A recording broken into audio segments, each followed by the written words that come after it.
Inside the training room, Mujin keeps swinging until sweat covers his entire body.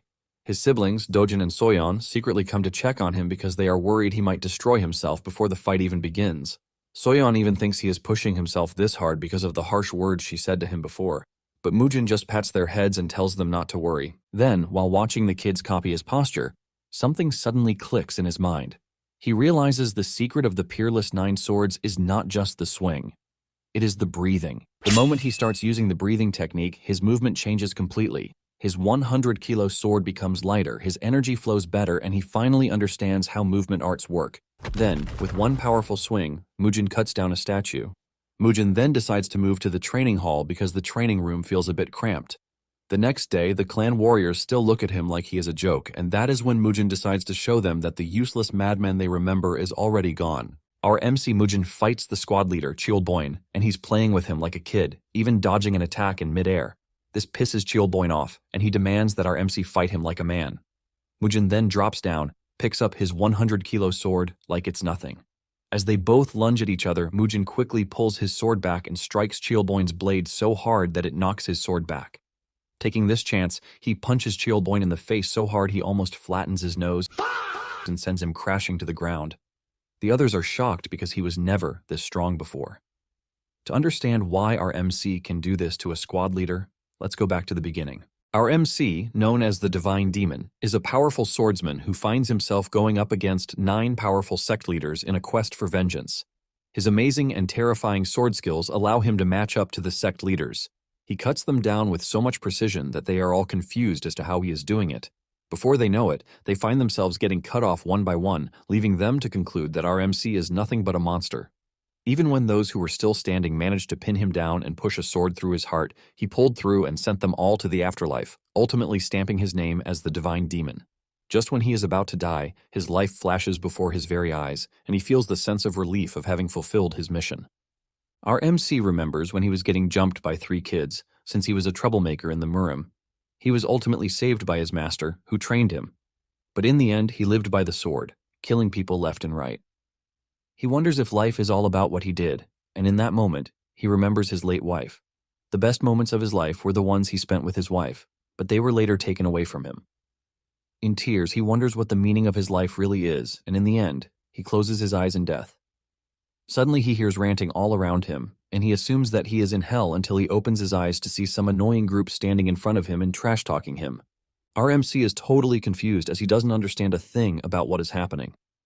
Standing beside him are 2 kids, and the male child is defending his elder brother, saying they can't hand over the clan's martial arts when his brother is still alive. He mentions that no matter what happens, the martial arts must remain in their clan, the Manhwa clan. While our MC is still questioning what is happening, the opposition leader suggests that they make a deal to remove all of their worries. He calls our MC, Hwa Mujin, and tells him that he is ready to offer money since his clan is utterly poor. In return, Mujin will wager his clan's martial arts, but they are going to duel for it. The winner of the duel then takes everything. The little boy is shocked when he hears this, since his elder brother, our MC, is totally useless when it comes to martial arts.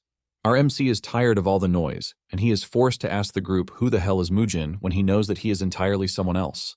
His so-called younger ones are left confused when he says this, and they stare at him like some kind of madman. Even his rival is forced to ask him what he said, and he reveals that he is known as the Divine Demon, but this only cracks him up, and he suggests that Mujin call him the King of the Underworld instead.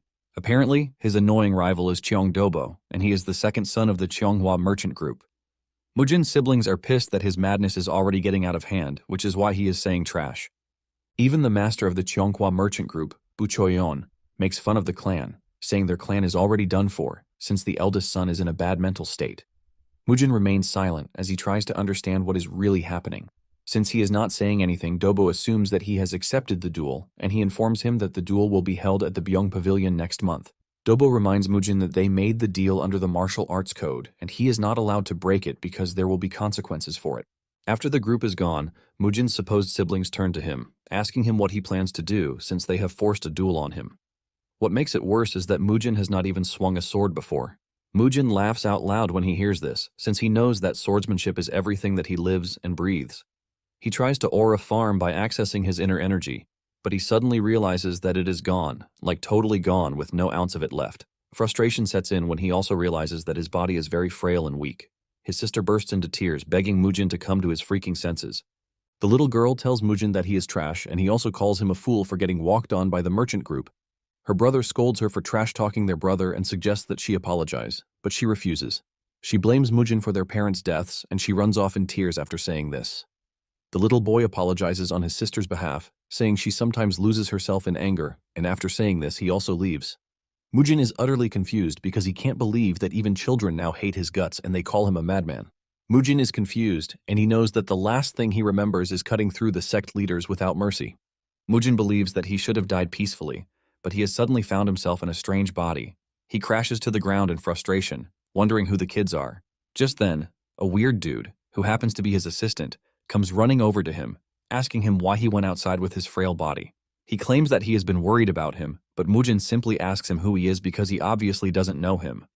The dude, Masok, is surprised to hear this, and he assumes that Mujin is suffering from another seizure due to the madness affecting him. Since he believes that Mujin is truly suffering from amnesia, he decides to tell him his backstory. Apparently, Hua Mujin was once a talented and reputable kid whom several orthodox sects wanted as their disciple, and by age 23, he had become the clan's leader. Sok is tired of telling Mujin the story because he has repeated it over 6,000 times. Mujin doesn't think he was a promising kid because his energy core is obviously shit. In addition, he wants to know about the madness that everyone is talking about. Sok then decides to tell him about this too. 17 years ago, Mujin and Dobo had an unofficial duel, where they promised no inner energy. Mujin was 6 years old and Dobo was 9 years old at the time of the duel. Dobo agreed to this, and the fight between the two kids started. But as the fight progressed, Dobo broke their deal and struck Mujin with a punch imbued with inner energy. Mujin is disappointed at this, and he asks Dobo why he used the 7-wound fist techniques when they clearly promised not to do anything outside of throwing fists. Dobo makes fun of Mujin, telling him that the technique was passed down through the Kongdong sect and apparently the after effects are no joke. Apparently, Dobo had tested it out on his older brother who was acting all cocky and the technique left him bedridden. Since he was glad about how it turned out, Dobo was excited to see how it would turn out against Mujin. Basically, Mujin is now called a madman because they believe his condition is a result of the after effect of the 7-wound fist strike. Mujin is pissed that Dobo was the one who made him useless, but he is suddenly requesting a duel. Mujin then asks Sok how they handled Dobo after he rendered him useless. Sok then mentions that Mujin's father was the one who later gave the final verdict. Although Dobo was his cousin, he was also the son of the Cheonghua merchant group, considered to be one of the top 10 within the Central Plains. Even though Dobo did something terrible, Mujin's father only let him off with a warning. Mujin cannot believe just how useless the man is to have forgiven someone who rendered his son useless. Mujin concludes that the clan is total trash, and then he asks Sok where his parents are. Sok mentions that Mujin's condition progressively got worse, which led his father into debt because he was looking for ways to cure his illness. 9 years ago, his mother's sickness actually got really worse, and she passed away from it. 3 years later, his father joined his mother in the afterlife. Mujin basically became the son who killed his parents and ruined the clan. Because of this, the clan's reputation actually got trashed, and his siblings found themselves in a tight spot. All that is left of the family are debts and 2 loyal retainers and just a few martial artists. He also has his younger brother, Hua Dojin, and his sister, Hua Soyeon. Mujin finally realizes why his sister, Soyeon, said he is to blame for what happened to their parents. That night, Mujin went through the history books left behind by the original owner of the body, and he learned a few things from them. He realized that 30 years had passed since he defeated the 9 sects, and he now inhabits the body of a madman with no energy core. Since our MC carries no regret from his past life, he decides to live according to the Mujin and help out the helpless kids. However, he knows that the Cheonghua merchant group is going to be a big problem for him. They were basically the ones who rendered the body useless and also destroyed the clan. The first thing on his list is to plan for the duel he has against Dobo, which is the following month. Since the body is trash, he figures out that he has to rebuild his body from the beginning. He sits down to meditate and starts everything all over again like a beginner. He remembers that back in his old life, the first time he wanted to try cultivation, it was hard for him. However, things seem to be going smoothly with the current body thanks to the body's overwhelming innate martial aptitude. Mujin taps into the body's insane energy and tries to explore it to the max, leaving a golden light shining across his room. Momentarily, Sok and the retainers hear his scream and struggle from where they are, causing them to rush into his room. They find him on the floor, and one of the retainers jokingly says he is dead. He checks Mujin's pulse and realizes that it is stronger than before, but Mujin suddenly grabs him, asking him why his body is suffering from immeasurable pain just because he tried to form an energy core. The retainer is confused by this, and Mujin repeats himself, saying he wants to know if his body has some special constitution. The retainer then reveals his constitution is the heavenly martial body. Apparently, it is a rare heroic constitution, which is chosen by the heavens. Mujin gets hit with another wave of pain, and he finally figures out that the body's constitution is exactly the opposite of the demonic arts. Basically, a body of pure, upright energy will suffer intense pain when it tries to practice demonic arts. Mujin screams in pain, wondering why he got a body cursed with a very different constitution out of all the constitutions available. He concludes that things are really bad for him because the duel is just in a month. As he lies down in pain, he asks Sok who the two men are. Sok reveals that the man in green is the chief steward, Do Baekshun, and the man in red is an elder, Jo Hwanbong. The moment he hears the name Jo, he remembers something from his past life, but the pain he is feeling is too much, and he ends up passing out. 3 days later, Mujin finally gets up from where he has been lying down, but Sok is worried that he is not taking enough rest. Mujin mentions that he is tired of lying down since he has a duel coming up, and he urges Sok to get him swords. Sok manages to keep himself from laughing when he hears this because the clan is still trying to get what to eat, and Mujin is asking for swords. Mujin is forced to ask if there is no money in the family, and Sok mentions that they are currently taking out loans from an unorthodox sect named the Bangho sect. Because the sect operates on a very high interest rate, they have found themselves in a whole lot of debt. It finally dawns on Mujin that to help the clan, he needs to resolve the money issue first. Nonetheless, Mujin doesn't think taking out more loans is going to hurt, since they are already drowning in debt. Sok is worried about this, but Mujin tells him to shut his mouth and write a letter to the two elders because he is going out on a walk. When the elders heard of this, they got worried about the fact that Mujin had made his way to the dangerous Bangho sect. Momentarily, Mujin and Sok arrive at the entrance of the Bangho sect. Mujin tells the big bodyguard to inform his boss that he would like to see him. The dude, Kang Noho, is not out to play games, and he tells Mujin to get himself into the building if he is there to gamble. Mujin insists that Kang take him to his boss, but this starts to piss Kang off. Sok quickly cuts in, urging Kang to calm down because Mujin is not right in the head. The tension between the two continues to rise until the vice master, Ma Jungbo of the sect, shows up, demanding to know what the issue is. Kang then tells his boss that Mujin is trying to meet their top boss. Ma asks him why he would like to meet their boss, and Mujin says he would want more loans. Ma then tells Mujin that he doesn't need to see the leader to get a loan, and he invites him into the building. Mujin and Sok soon find themselves going deeper into the manor using a wooden bridge, while they are being escorted by armed swordsmen. Sok is worried about the whole thing, and he tells Mujin that they still have the chance to go back before it is too late. Mujin disagrees with him, saying they have made it a long way already. Sok then tells him that there was a particular granny who saw the leader of the sect fighting, and it turns out that the leader is quite powerful because he overwhelmed his opponent in seconds. Apparently, the leader is a martial artist who has learned a powerful killing technique. Mujin is questioning Sok's reason for telling him this when Ma cuts in, saying Sok is more knowledgeable because he caught on pretty quickly. However, it is already too late for them because they have reached a deeper part of the cave, and before the two know it, they find themselves surrounded by armed swordsmen. Mujin is disappointed, and he asks Ma if this was his plan from the onset. Ma confirms this and says he intentionally led him in because he obviously cannot touch him in public. However, he's not ready to give him a free hand the same way he gave his parents. Sok is not arguing with the group, but he begs them to let his master live. Mujin, on the other hand, is pissed when Ma mentions his parents because he obviously has no parents until it suddenly dawns on him that he is now in another body. Since everything is ready, Ma orders his men to teach Mujin a lesson. One of them, who is very eager to carry out the order, goes after Mujin and throws a punch at him. Sok almost faints in fear when he sees the punch coming straight toward them. Surprisingly, Mujin blocks the dude's punch, ultimately shattering his bones from the inside. The dude screams in pain and crashes to the ground while claiming that Mujin used some sort of cheap tricks on him. Mujin teases him, saying he actually has soft bones compared to his size. Mujin figures out that he has to do things without the use of his pure power.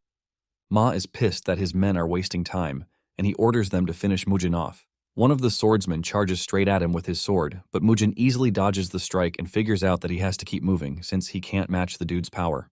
Using his flexible body, he is able to dodge and deliver a headbutt that crushes the dude's face. The dude falls back, screaming in pain, while his colleague takes over from him and tries to slash Mujin, but Mujin dodges the strike. The attacker tries another strike, but Mujin jumps backward before delivering a kick to knock the dude out of commission. Before the armed men know what is happening, they find themselves getting toyed with, and in no time, they crash to the ground on their knees. Standing in the distance, Sok cries out to make sure that his master is safe, but Mujin calls him a dull head while mentioning that he is fine. Sok is utterly blown away, forcing him to ask Mujin where he learned the martial arts skills that he is using. Mujin then tells the dude that what he is witnessing is not martial arts but something he picked up on the streets. Sok is shocked to hear this since he doesn't remember Mujin spending time on the streets. Ma commends him for successfully dispatching his men, but immediately launches his coin at Mujin with a powerful force behind it. The coin narrowly misses Mujin's head, but he can feel the pressure from the coin, shocking him. Ma then angrily tells his men to leave because he will take care of Mujin himself. Mujin is surprised that he is facing so much hostility when all he wants to do is talk to their boss. Ma angrily replies that his boss is not someone that a trash fellow like Mujin can meet. Ma angrily whips out his sword and lunges toward Mujin, ready to take him down. In a surprising turn of events, Mujin blocks his power strike with a pair of chopsticks. Ma is shocked when he sees this, but little does he know that this is all Mujin could get, since he has no money for a sword. Mujin and Ma continue to exchange blows, but Mujin stands his ground with some excellent martial arts. Before Ma knows it, he finds his hand impaled with one of the chopsticks. Ma cannot believe that Mujin was able to find an opening even though he was trying his best to cut him down. While Ma is struggling, Mujin is busy having fun, while telling Ma that he might just regret himself if he decides to underrate chopsticks. Before Ma knows it, he finds himself struggling against chopsticks, leaving him surprised because he believed that Mujin was just a weakling who could not use chi. Ma is left to wonder how Mujin is able to reach such a terrifying state in a short space of time, but he doesn't want to believe that Mujin is the same person that he knows. Mujin continues puncturing his body with the chopsticks while telling him that he has such terrible skills. Ma refuses to lose to a pair of chopsticks, and he leaps into the air while aiming to finish Mujin off with his ultimate move. With how threatening he looks in the air, Mujin doesn't look scared one bit. He easily dodges Ma's attack, leaving him completely open. Ma is left to question why Mujin will have such a hidden power without him knowing. Mujin delivers a powerful punch to his body that fully destroys whatever pride he has left. With fear now reeking through Ma's body, Mujin repeats himself, saying all he wants is alone, but this time, he says it with a very deadly and terrifying face. Momentarily, Ma finally decides to sit down with Mujin after getting a thorough beating. His guards also find themselves bowing to Mujin while Ma talks with him. Ma then asks Mujin to tell him what he wants to know. Mujin asks Ma why his sect is lending a loan to his family without collateral, because he can sense malicious intent with the entire deal. Ma claims that they have no malicious intent, and Mujin is just overthinking things. Mujin doesn't believe this one bit because he can sense Ma's fear from where he is sitting. Mujin then decides to ask him again, but this time he urges him to think carefully if he doesn't want to be punished. Realizing that Mujin is not playing around, Ma finally reveals that they got their orders from the Cheonghua merchant group. Mujin is not surprised to hear this because he knows that the group was involved in some way. He then asks Ma what sort of deal it is that they made with the Cheonghua group. Ma is hesitant to speak, but Mujin quickly lets him know that if he dies defending the merchant group, he won't be missed. Ma takes some wisdom from what Mujin said and reveals that the merchant group ordered them to lend Mujin's clan whatever amount of money they want, but at a crazy high interest. In exchange for making the Hua clan fall, the Bangho sect will get the Hua lands after they are kicked off the chessboard. It finally dawns on Mujin that the family land was the collateral all along. Mujin then asks Ma how much 300 gold coins that he wants to borrow will amount to in a year. According to the contract, Ma reveals that the 300 gold coins would have amounted to 5,000 gold coins in repayment. Mujin is disgusted by this, but he really doesn't care, and he accepts the deal. With a more serious face, he asks Ma who helps them in cleaning up their messes. Ma then mentions that one of them is the social sect of the Four Martial Heavens, an alliance of unorthodox sects. Mujin is surprised to hear this, and Sok mentions that it is a new alliance. Mujin is irritated by the Four Martial Heavens, and he even calls the B word. Sok believes that his master's madness is playing because he has never seen him meet the alliance in the past, but he is literally cursing them out. Mujin then tells Sok that he doesn't have to worry about it because he is not in the mood to explain. Mujin is already getting tired of waiting, forcing him to ask about the dude who went to bring the money. The dude soon arrives with a box filled with the 300 gold coins that he needs. Mujin's eyes light up in happiness when he sees this, and he assumes that it should be enough. He tells Sok that it is time for them to leave, but Sok is still skeptical about the whole borrowing of a thing. Mujin simply tells him to shut his trap hole and take the money so that they can leave. Ma and his guards escort Mujin to the entrance when he is about to leave. Mujin then tells him to write down the date in his ledger, and he promises to clear all of the clan's debts once he has finished his business with the Cheonghua merchant group. In addition, Mujin warns Ma about taking money from the common folks, and failure to adhere to this will lead to serious punishment. Ma acknowledges the order, but deep down, he is pissed, and he cannot wait to see Mujin get screwed over. Momentarily, Sok and Mujin arrive at the house, and they are welcomed by the two elders. They immediately become worried when they see blood on Mujin's clothes, but he assures them that it is not his own. They ask him what happened at the sect, and he tells them that he simply went to borrow money. Mujin claims that the clan is in need of money because they need to feed their warriors to prevent the little they have left from running off. The elders don't want to believe that it was the sect that borrowed Mujin the money, and they assumed that he stole it. Mujin tells the elders that the sect has everything documented in their ledger, according to what he told them. Mujin then tells the elder that all he needs from them is to take care of his siblings and make sure that they are well fed and clothed. After handing out his instructions, he simply wishes them luck before walking away.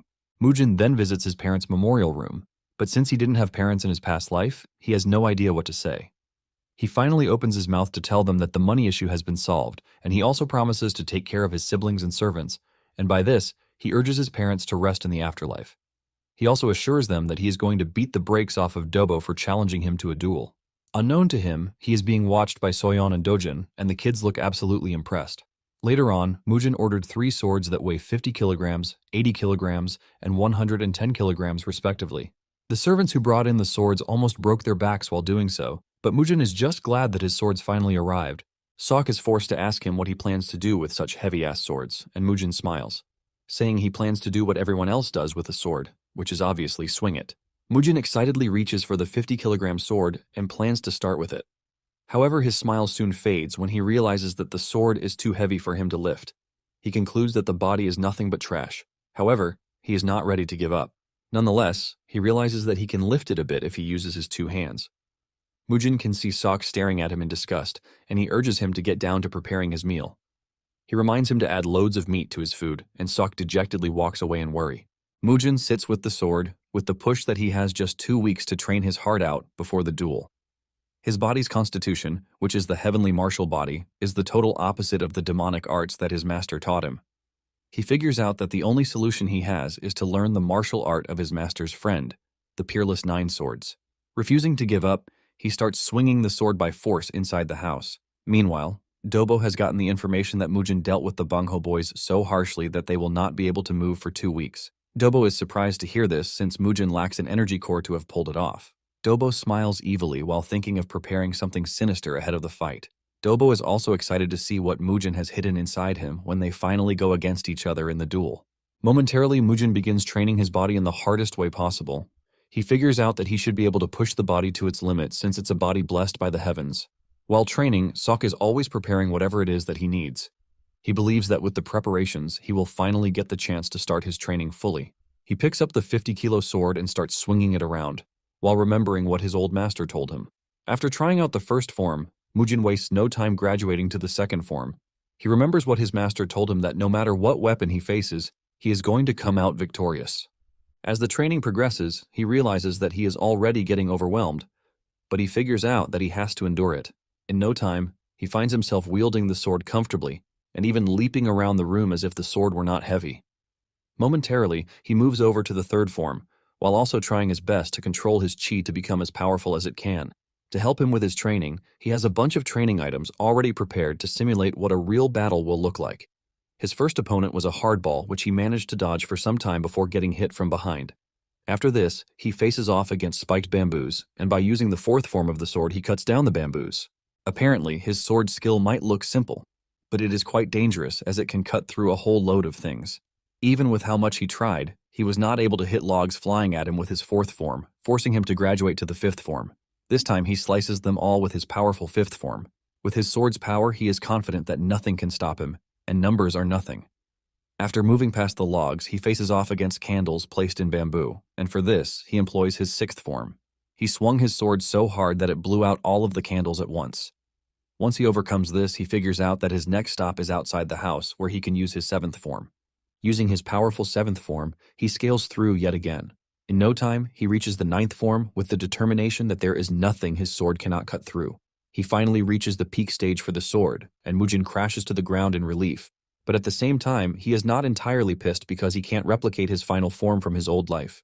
He remembers taking teachings from his teacher when he was younger, but at the start, he never really took his master's teaching seriously. He believes that his master's friend was just taking a piss, while saying the trash and impossible feats about cutting down everything with a sword.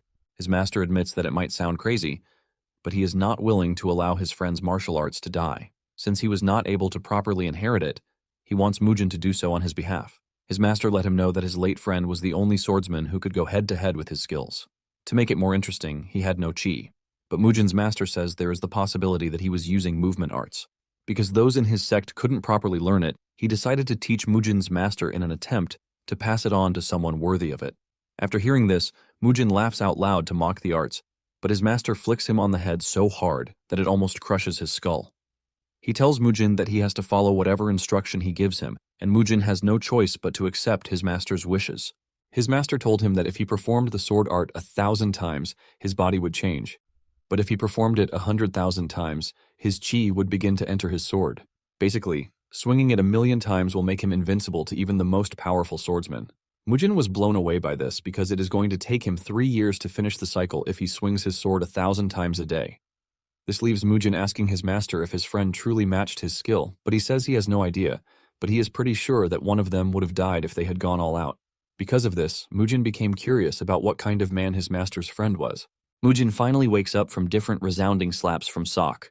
Mujin figures out that he has a long way to go because he fainted just after practicing the move once, and he is nowhere near 1,000. Nonetheless, he has to eat because it is already late, and when he looks at the plate of food in front of him, he realizes that it is pork. He is disappointed, and he tells Sok to get pork the next time, since it is the easiest to help bulk up. He lets Sok know that he is free to use the money that they borrowed from the Bangho sect because he can easily borrow more later.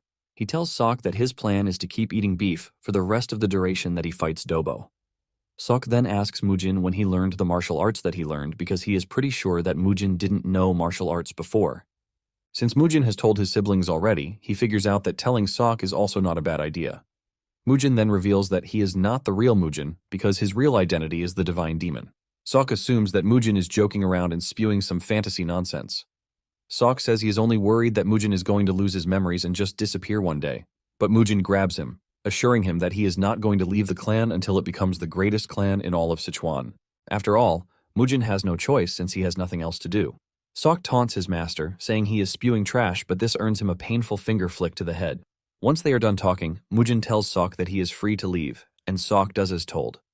Meanwhile, the two clan elders are trying to run away with the kids before the duel, since they believe that Dobo is going to kill Mujin, ultimately making the clan ripe for the taking. Shortly afterward, Mujin has trained his heart out so that he is now able to carry the 70-kilo sword with just one arm. However, his technique remains unstable, and he only has a week to the duel. He is sweating in the training room when the kids enter to check on him. Mujin urges them to leave because it is dangerous for them to be there. The kids tell Mujin that they are only worried about him because they have been watching him push himself to the limit for the past few days. Soyeon is worried that Mujin is doing all of these because of what she said, but she lets him know that she never meant it, because she was just angry. Staring at the two kids reminds our MC of his lover's siblings from his past life. Mujin pats them on the head, telling them that they have nothing to worry about. The two kids start to mimic Mujin while commending how great his posture was. The way the two are arguing with each other on who is wrong or right makes him remember when he trained with his master and had it tough. Suddenly, it dawns on him that the most important thing with the Peerless Nine sword is the breathing technique. Realizing this, Mujin tells the kids that he is going to win no matter what, and he urges them to go back to their room. The kids are worried, but they assume that things are going to be fine. Once he is alone, Mujin begins the breathing technique while swinging his sword hard. With the help of the breathing technique, he is able to use up his collected internal energy all at once. Before he knows it, he already grasps the idea of the movement arts, which is a chi art where one builds up internal energy through movement. Basically, movement arts are considered low-rate martial arts, which is why people don't think much about them. Using the breathing technique, Mujin is able to swing the sword much easily, giving him what it takes to cut down a statue. Meanwhile, Jo Hwan-bong is seen talking to Sok about Mujin's sudden change. Sok tries to attribute Mujin's sudden healthiness to the one wudang session that he went through, but Jo is not a fool. He tells Sok to make sure he reports whatever changes he comes across to him. Sok makes his way to where his master is training, only to find it upside down. He tries telling him that his food is ready, but Mujin is disappointed, saying the training room is too small for him to train in. Because of this, Mujin says he will start using the training hall. Mujin makes his way to the big training hall only to find other warriors training there, and they all have their eyes on him. Sok tells the other warriors that he will have to train alone and suggests that they all move out of there. He urges them to use the other training hall, but the warriors are left wondering why a half-dead dude is spewing out instructions to them. They believe that Mujin is not a freaking martial artist just because he has a sword. Mujin notices the differences in their mood, and he comments on this. The other warriors want to stand up against Mujin, but the squad leader, Cheol Boyne, tells his men to leave the hall for the young master. Cheol ultimately believes that Mujin has lost his mind yet again. Just then, Mujin stops Cheol, letting him know that he should be a man and talk to him directly. Cheol then turns back, and Mujin suggests that they fight, since they are swordsmen. Cheol says he would not do this because Mujin is the future leader of the clan. Mujin then tells Cheol to remain a coward and not show his face, since he knows that he can't back his word. This is enough to get Cheol to unsheath his sword, ready to take on Mujin. The fight begins, and Mujin immediately pushes his sword into the ground before leaping toward Cheol in a daring move. He gets to Cheol and pushes his head before he can even react. The warriors are genuinely confused because they have never seen a duel without a sword before. Mujin continues toying with Cheol by moving around pretty fast, while Cheol struggles really hard. Cheol soon gets frustrated, and he tells Mujin to fight him like a man and stop evading his attacks. Mujin finally agrees to take him seriously a bit by grabbing his sword, but Cheol wastes no time running his mouth, saying Mujin is to blame for everything that has happened to the clan. Since Mujin is the cause of the problems, Cheol doesn't think he deserves to learn martial arts. Cheol dashes toward Mujin, but he meets him halfway with the 9th form of his peerless sword technique, ultimately shaking up his internal energy. Mujin doesn't give Cheol any breathing space, as he lands a devastating punch to his face. Cheol is sent to the floor with blood spilling everywhere, while Mujin lets him know that things are about to be different. As he crashes to the ground, Cheol finally realizes the bitter truth that Mujin has fully changed. He can sense the determination burning right out of Mujin's body, unlike before. Cheol hits the ground, ultimately shocking Sok and the other warriors watching the duel. The warriors run over to check on their boss, who is lying down, totally knocked out. Mujin stands like a proper winner, while asking Cheol if he has any problems concerning his victory. One of the warriors screams at Mujin, telling him that he used a cowardly move. Cheol pulls himself together and screams at the dude to shut his mouth before admitting that he actually lost. Cheol pays his respect to Mujin while telling him that he has actually learned from him. Mujin acknowledges his respect and tells him that he is free to leave. As the warriors are stepping out of the hall, Mujin tells Sok to join them, since he truly wants to be alone.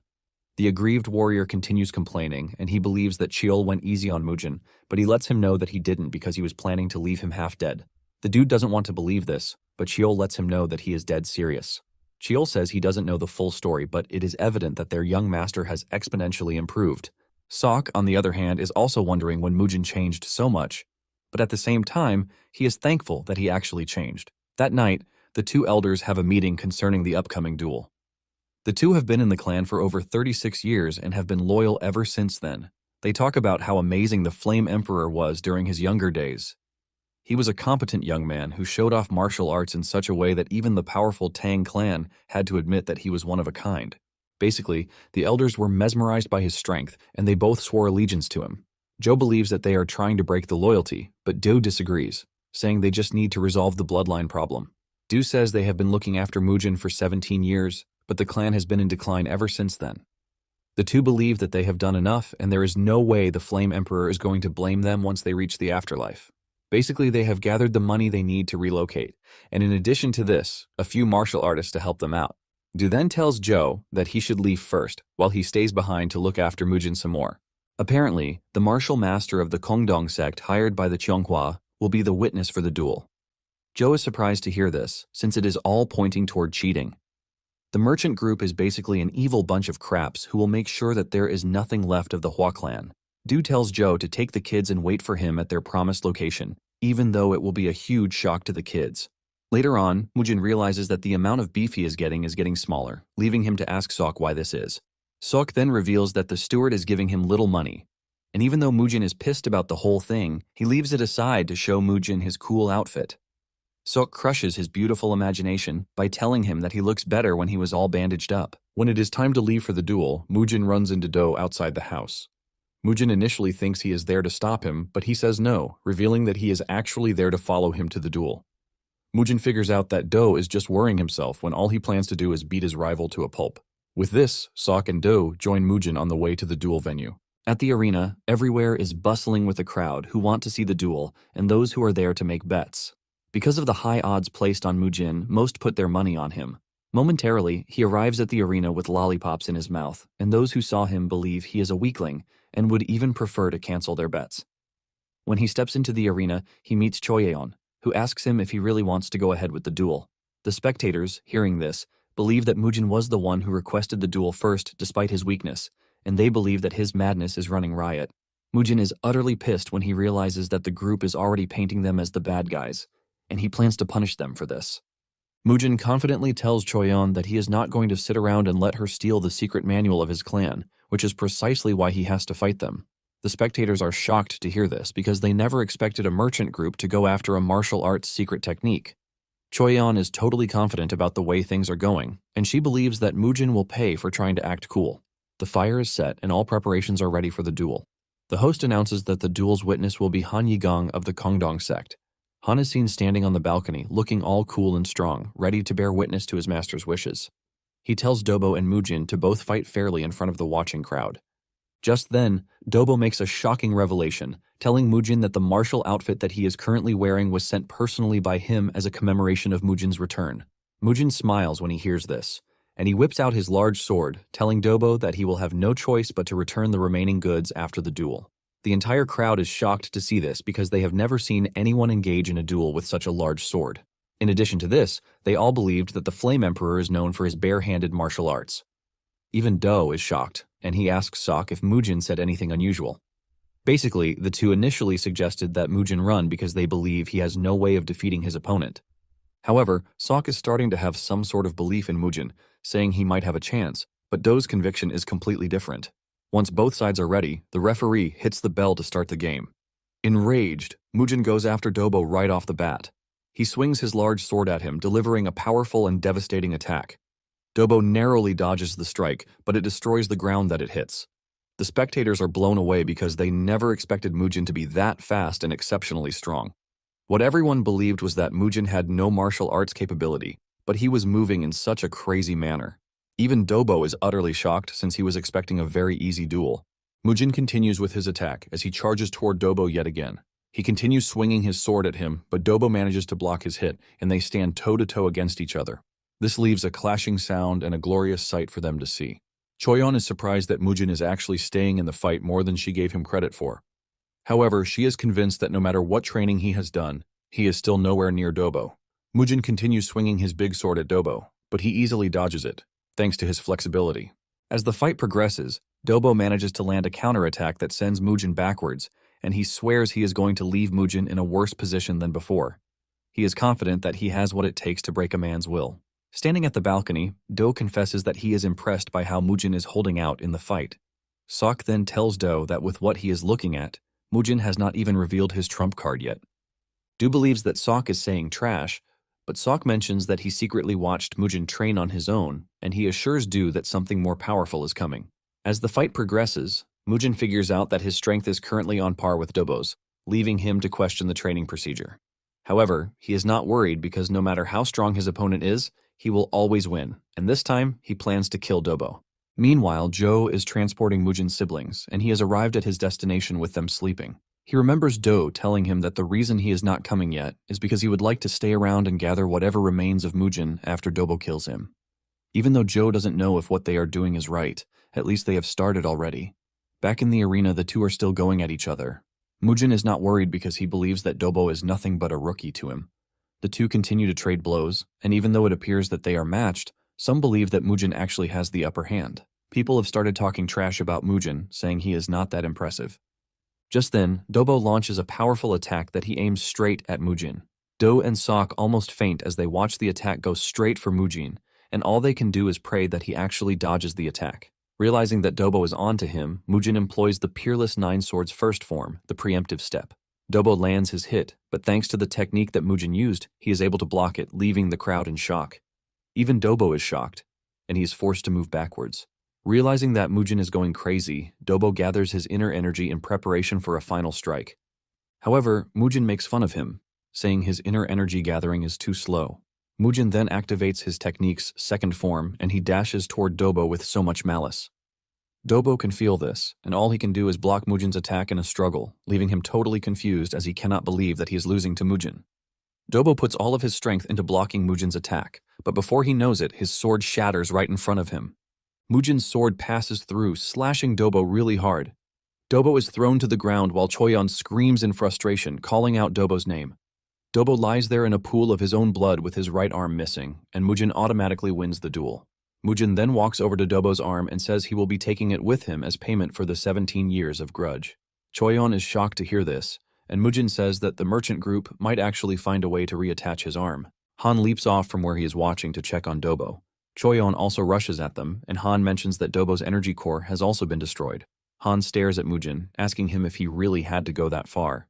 Mujin acts confused, asking Han what he meant by what he said, and Han says there was a clear gap in their skills because the fight was already over a long time ago.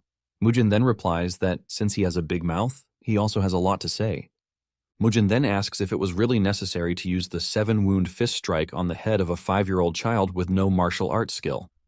With pure rage in his eyes, Mujin tells Han that what he just did is merely a closure of a grudge that he has been holding for the past 17 years. Mujin also adds that they are about to start paying for everything they have done against the Hua clan. With clear malice, he urges Han and his subordinates to prepare themselves very well. Choyeon crashes to her knees in pain, swearing that she will never forget what Mujin just did. As Mujin walks away from the stage, the spectators cheer for his victory because they are impressed by how he crushed Dobo. In addition to the beautiful things that they witnessed, they realized that they had never seen the sword he had used in the past. Basically, they are all hyped because a new martial arts master has been born. Do and Sok rush to meet Mujin, and he tells them that it is time they head back home. As he walks away, he suddenly turns back, asking Do if he has spent all the gold he entrusted to him. Do nervously replies that there is still a little of it left. Mujin then says he might have to stop by the Bangho sect because he would have to borrow money. Suddenly he tells Do that he doesn't care if he, Joe, and the other martial artists want to leave, but he lets him know that there will be great consequences if they try to take his siblings from him. He says this with so much killing intent that it almost cripples Do where he stands. Meanwhile, his siblings are already screaming at Joe for taking them away when they are supposed to be watching their brother's duel. Joe knows that they are done for when he reads the letter that the pigeon just delivered and realizes that Mujin unexpectedly won the fight. Do told him in the letter that they had been discovered, and he urged him to return to the house immediately. Without delay, Joe starts riding back home, but in fear, while the kids are celebrating that they want to go back and see their brother. Later on, Mujin tells Do that it is time for him to deal with the Bangho sect, and he tells Do not to worry himself about anything. Even though Mujin is now considered to be capable, Do urges him not to get himself entangled with the Sosul sect in whatever way. Realizing that the old man is just overthinking things, Mujin tells him that he won't. With this, Mujin heads out to meet the Bangho sect, but Sok is worried that things might turn out horribly. Mujin says he can't delay things any further, and he urges Sok to stay very close behind him. Momentarily, Mujin arrives at the Bangho sect, shocking Ma because he never thought he would see Mujin again. Mujin tells Ma that he is there to pay back his debts, while also making fun of Ma because their sect now looks deserted. Ma tries to cover up their loss by saying most of the gamblers in the region only left because they needed to watch his duel against Dobo. Since he claims that everyone went to watch him fight, Mujin asks him if he held betting pools on his match. Without a doubt, Mujin is pretty sure that they gave him the higher odds, and from this, they would have made a bulk load of money. Since they have made some money, Mujin automatically reveals his interest, and Ma obviously knows that he is about to milk them. To avoid getting into any trouble with him, Ma tells him that they are going to express their gratitude. Mujin is pleased to hear this, since everyone obviously likes money. Ma can sense the cold aura coming from Mujin's body, and it simply shows that he is filled with so much killing intent. Mujin then asks Ma about his boss, and this shocks Ma, asking him why he wants to know where their boss is. Mujin slams his hand on the table, telling Ma that he is pissed when he has to ask a question more than once. Mujin is about to run wild when the leader of the sect, Chai Wung-gil, appears in the room. Mujin is surprised to see an ugly face who turns out to be the leader of the sect. Che confesses that his boys have already told him about Mujin, and Mujin asks him why it is so hard to see him. Mujin doesn't hold back from taunting him, telling him that he has an ugly face. Standing behind Che is an interesting fellow, and Mujin asks if the fellow is his servant. Flowing out of the dude is pure malice, and he turns out to be Death Black Crow from the Sosul sect. Black Crow scolds Mujin for eyeing his money, and even though he was told to avoid the Sosul sect, Mujin just found himself staring at one. Mujin simply tells the dude to keep his mouth shut if he doesn't want to die. Black Crow angrily dashes at Mujin, ready to tear him apart, and this scares Sok. Mujin doesn't feel any threat coming from Black Crow, as he is determined to take down anyone who gets in his way. Mujin throws a chopstick at Black Crow, and with so much power behind it, he punctures his hand. This is when it dawns on Black Crow that Mujin is not an ordinary dude, and he needs to take him seriously. Mujin then tells Black Crow that he wants no compliment from someone as trashy as him, but this gets Black Crow mad, and he angrily runs toward Mujin again. This time, Mujin decides to meet him halfway, and he runs toward him, but suddenly vanishes right in front of him. He appears behind him, shocking him. Black Crow frantically throws hands at Mujin, but he easily dodges while making it obvious that he is toying with him. Black Crow cannot believe that someone as young as Mujin is actually dodging his attacks. Mujin then decides to put one more hole in Black Crow. Mujin pushes the chopstick into his left eye, causing him so much pain that his scream scares those who are watching. Black Crow falls to his knees while calling Mujin the B word, telling him that the social sect will come for him for attacking a member. Mujin is interested to see what the sect is capable of, and he kicks Black Crow in the head while telling him to urge the social sect to come at him all they want. However, before the sect comes, Mujin lets Black Crow know that he is not leaving the room alive. Just then, Black Crow starts begging, telling Mujin that he is ready to give him anything he wants as long as he spares his life. Mujin is surprised that Black Crow desires to live, but since he offered him wealth, Mujin holds back from sending him to the afterlife. Black Crow says all his wealth is in Dechang, but he promises to bring them back. Mujin is ready to take the deal, but he assures him that he is a dead man if he doesn't return with the money. With fear creeping through his body, he rushes off, promising to be back as fast as he can. Once he is done dealing with the Black Crow, he turns to Che, who is already pissing his body, and he tells him that it is time they settle their debt. Che immediately falls to his knees, begging to be spared, while promising to give everything that he has. Mujin laughs at this, telling Che that he has nothing to offer him because his properties are already his. Che is confused when he hears this, and Mujin tells him to add the profits he has gotten out of commoners in addition to the lives he has ruined by manipulating martial clans to equal out his assets. With tears in his eyes, Che says he is willing to give Mujin everything, but this pisses Mujin off and he shatters Che's brain, reminding him that he can't offer him what he already has. Fear grips everyone watching this, and Mujin turns to them, asking them who is after him in the command line. Ma quickly steps up, saying he is the vice sect leader, and he falls to his knees, begging to be spared. He promises Mujin that he is going to live honestly if given another chance. Because he pleaded sincerely, Mujin decided to spare his life. Mujin then asks Ma how much Che was worth, and Ma starts with his house. He says everything is worth 4,000 gold, and Bungho's assets are about 10,000 gold. In addition, there is a 500 gold tribute from the Sozal sect. Basically, everything totals over 20,000 gold, and Mujin mentions that he wants everything to come to him. Ma then tells him that he is going to prepare everything and bring it to him. Mujin is pleased to hear this, since he wants everything handled without delay. Once Ma is gone, Mujin stares at the other sect officers with a very deadly expression, and he tells them to start negotiating their lives. This shocks them, and he reminds them that Ma is the only person he promised to spare. Fear grips them, and they start begging to be spared. Momentarily, Mujin returns home with several boxes filled with treasures and money, leaving Do shocked. He tells Do that each of the boxes has about 400 gold in it. Do tries to remind Mujin that the Bangho sect is backed by the Sozal sect. However, the main problem is not the Sozal sect, but who is allied with them, and this is a scary dude named Ju Sugang. Do adds that the sect also adds that the sect has the Black Crow and the Red Crow too. The moment he hears Black Crow, Mujin tells Do that he has already dealt with him. This shocks Do, and Mujin tells Do not to place him on the same level as him or Joe, because anyone who comes looking for the clan's trouble will end 6 feet under. After he is done saying this, he tells Do to get him some beef, and he also orders that his siblings are well fed when they return. As Mujin turns around to leave, Do cannot believe that Mujin has already put fear in Black Crow, who is considered a menace across the region. Do basically realizes that Mujin is totally different from the person he once knew. Meanwhile, Choyeon has hired assassins to take out everything dear to Mujin. But she orders them to bring back one of the kids alive. In the past, the Flame Hua clan was pretty successful, and the remarkable man known as the Flame Emperor drew admiration from countless martial artists who were always watching him. He even received praises from the prestigious Tang clan of Sichuan. In a single generation, the Flame Hua clan became a martial clan that no one could ignore. Those who are considered peak martial artists even think twice before messing with the Flame Hua clan. Because of this, there was a time when the people of Xichang would cheer passionately whenever the clan's members walked the streets. However, after the Flame Emperor died, the next patriarch showed how trash he is, and because of this, the Flame Hua clan gradually declined. Those who had been loyal to the family started walking away one after the other.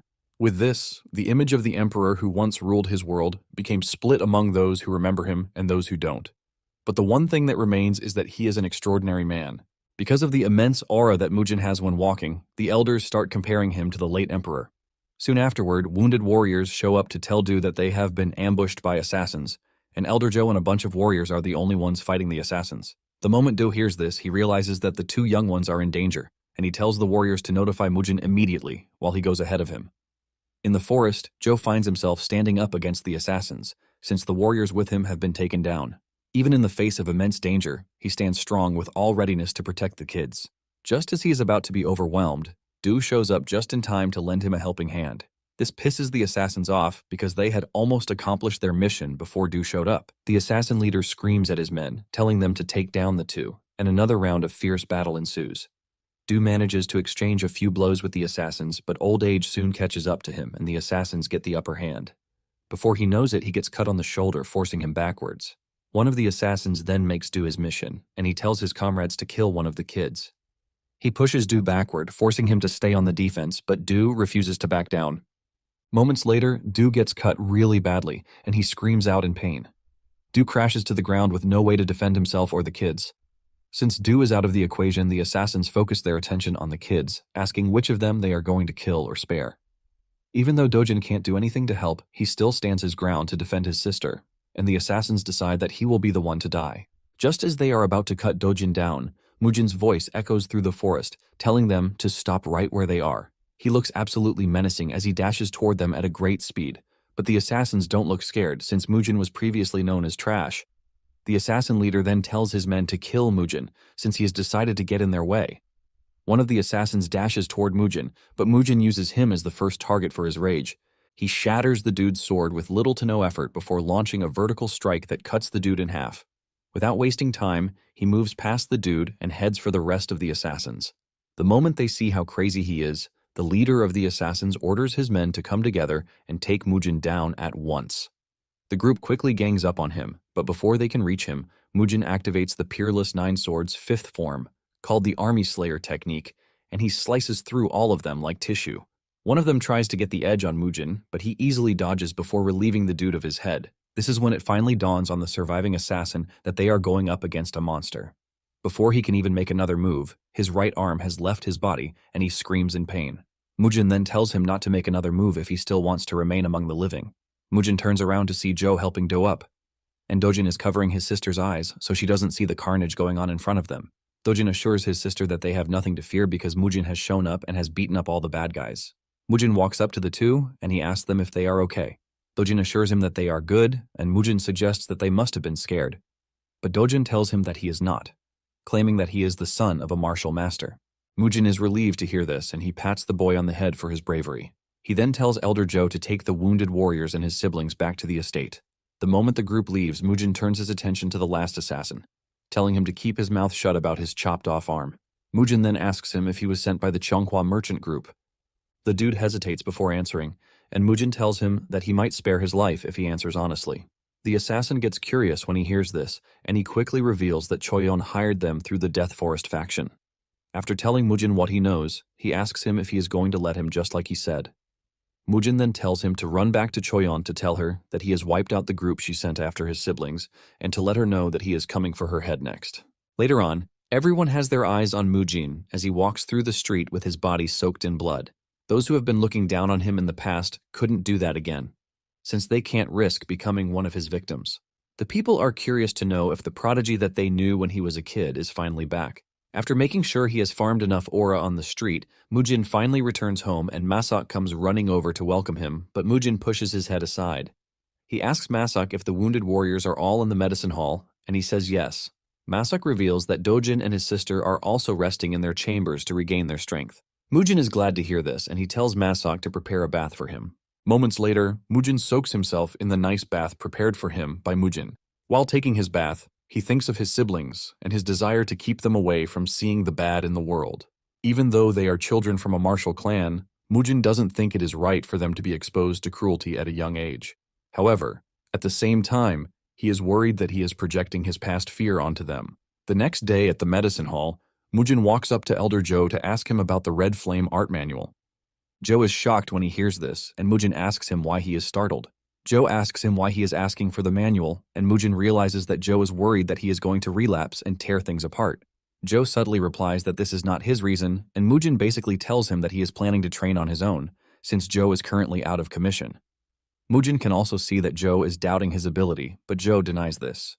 Mujin then assures Joe that he has nothing to worry about because he is not going to throw a fit. Realizing that Mujin has no ill intentions, Joe finally provides the manual for him. After Mujin is gone, Joe expresses his worry to Do, asking him if he has not made the wrong decision by giving Mujin the manual. Do tells him not to worry because Mujin has been displaying some really excellent swordsmanship of late. Do says it was because of Mujin that they were able to survive the assassination attempt. Do also adds that Mujin appears to have been cured, and he believes that the Taoist's treatment is working. Joe agrees that the treatment is working, but at the same time he wonders if the treatment is also helping with his martial arts skills. Do also say Mujin's sudden improvement is something to note, and he believes that he had a fateful encounter because this is the only explanation for his sudden improvement. Joe is happy with the way things are going, and he believes that the clan's decline is finally coming to an end. At the training ground, Mujin calls his siblings together to train them.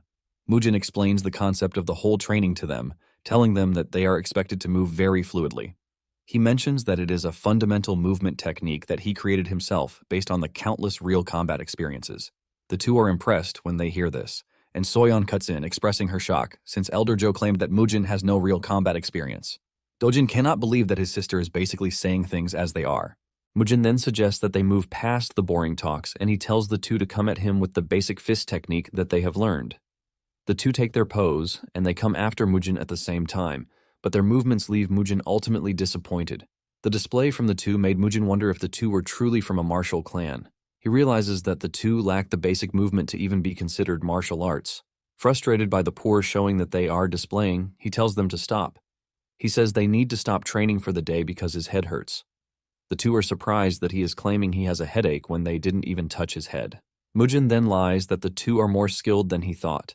He tells them that the only thing they need to do at the moment is to strengthen their bodies before learning any advanced techniques. After the two are gone, Mujin realizes that he has a big task on his hands and it won't be easy. He then realizes that his master must have had a hard time training him too. Nonetheless, Mujin is prepared to restore the clan to its greatness since he was the one to blame for what happened. In addition to this, Mujin aims to defeat the one person he failed to defeat in his previous life. Mujin then grabs his sword and he begins his solo training. And he can clearly see that the sword has gotten really light in his hand. He also figures out that his speed is increasing with every repetition of sword forms. Some days later, Do and Joe finally return to duty. Maesok tells him that they have done everything he asked, and he commends them for a job well done. But Maesok wanted more. Mujin angrily reminds him of what would have happened if he had arrived on the scene a bit later. Mujin then warns the elders, telling them that they are going to die if they ever pull such a stunt again. The two acknowledge this, and they bow to Mujin while apologizing for being foolish. Moments later, the said Taoist who treated Mujin Do Youngsu shows up. Mujin doesn't know who he is, and he has already insulted him before Maesok tells him that he is the Taoist who treated him. Maesok apologizes to the old man, saying Mujin has not fully recovered, which is why he is acting the way he is. But Mujin kicks him off for saying trash about him. Mujin then decides to play along, and he tells the old man that he is sorry for not recognizing him. Mujin urges the man to follow him, since he must be exhausted from his long journey. Some days earlier, Maesok had told Mujin about the Taoist priest, saying he inherited the Taoist lineage of the Wudang sect. Maesok claims that Mujin was healed thanks to the positive energy healing from the priest, and he reveals that the chief steward paid a huge sum to invite the Taoist. Now in the present day, Mujin is glad that he is finally meeting the man, which is why he is inviting him inside the compound. Mujin then asks him if it is true that he inherited the Wudang sect's Taoist lineage, and Youngsu confirms this, while acting all cool. He mentions that he is the only Taoist to inherit the essence of the Wudang sect's true lineage. The moment Mujin hears this, he stamps on his feet and asks him with all seriousness if he is truly the Wudang White Immortal, because he has never heard of any successor of Wudang's Taoist lineage still alive. Youngsu wants to act like a fool, but Mujin lets him know that he has a little time frame to come clean before he changes his mind. The Taoist maintains his innocence, asking Mujin if he is doubting the one person who healed him, but Mujin immediately whips out his large sword. He tells Youngsu that since he is claiming to be a Taoist, he says he should have no issue dodging his strike. Mujin swings his sword and barely misses cutting the old man in half, but the strike leaves a huge dent in the floor. Maesok and the elders panic when they see this because they believe he is going crazy. Mujin tells the trio to keep their mouths shut and get him water because he wants to show them something funny. The moment the water arrives, Mujin soaks Youngsu with it. Youngsu still tries to act like he knows nothing, as he asks Mujin if this is the way they repay kindness in the clan. Mujin ignores him and grabs his long beard, which immediately comes off, shocking the elders and Maesok. Even Youngsu realizes that he is screwed because they have found out that he is wearing a fake beard. Mujin makes fun of him, saying he even tried his best to glue the beard carefully. Youngsu soon finds himself answering to Mujin and his retainers, and Maesok asks Mujin what he plans to do to the dude. Mujin replies that he has no intentions of letting Youngsu go, and he says he might just cut off his limbs and turn him into an eunuch too. Youngsu freaks out when he hears this, and he starts begging Mujin to spare him.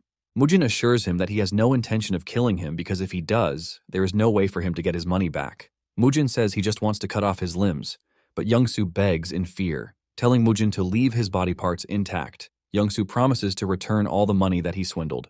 Mujin accepts the deal, but lets him know that he is also going to charge him for not cutting off his limbs and manhood.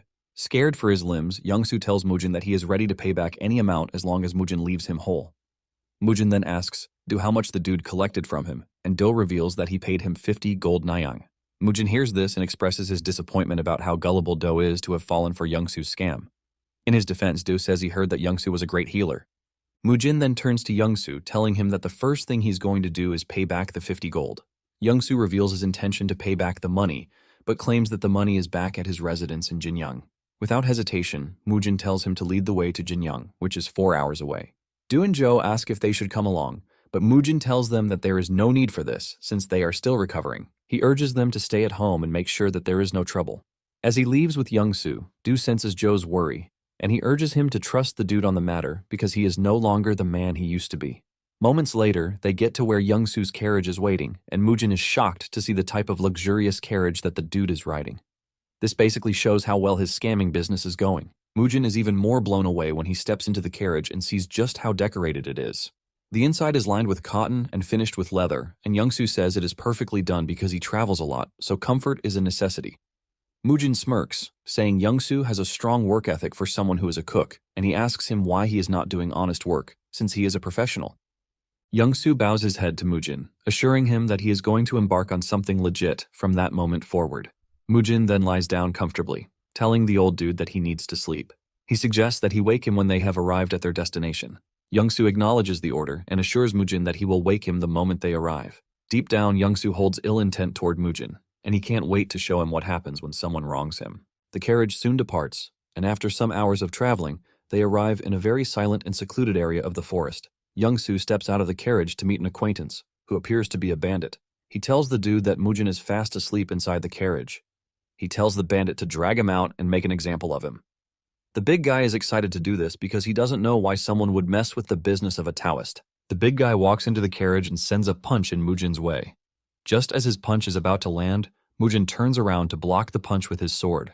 Mujin smiles evilly while asking if they have arrived already. Mujin is disgusted with the guy standing above him, and he sends him flying out of the carriage, shocking Youngsu. The bandit feels the impact of Mujin's hit crawling through his body, and he decides to get serious since the claim about Mujin being impressive is not a false claim. Mujin slowly walks out of the carriage, asking Youngsu when their destination ended up being an isolated forest. Mujin finally realizes that he is a target for the Taoist too. He thought he was just a scammer, but then he figured out that he had other schemes too. Mujin doesn't take offense at this because he was looking for some action anyway. Mujin unleashes an overwhelming aura from his body while telling the big guy that he would like to see what he is made of. The big guy can sense the pressure coming from Mujin, and he calls on the rest of his gang to come out so that they can both take Mujin down together. 3 other big guys emerge from their hiding places, and it turns out that they are known as Zhongshan's 4 demons. The moment Mujin takes a good look at them, he can see that they are wielding demonic energy, but he doesn't say anything about this. Mujin makes reference to the variety in their weapons and tells them that he would like to see the depth of their skills. Without wasting any more time, Mujin dashes toward the leader of the team and pushes him away from his teammates. He puts him on the defensive as he continues launching a series of attacks on him. The rest of the team soon realizes that Mujin is after only the dude, and they mobilize to help him. Even the dude getting attacked is feeling the severe hit from Mujin's strikes. He compares his attacks to those of a heavy mace. He soon loses his balance, and Mujin kicks him in the face, crushing his mouth. Just then, the rest of the team catches up, and the closest tries to take Mujin's head off with his axe, but Mujin easily dodges and delivers a powerful elbow hit to his belly, causing the dude to scream in severe pain. The other 2 try to take Mujin down with a pincer attack, but he dodges, forcing the 2 to overextend their arms. This creates an opening for Mujin to easily punch one of them to the ground. Mujin then goes after the last dude, and the dude tries blocking Mujin's attack with his sword, but it shatters right in front of him.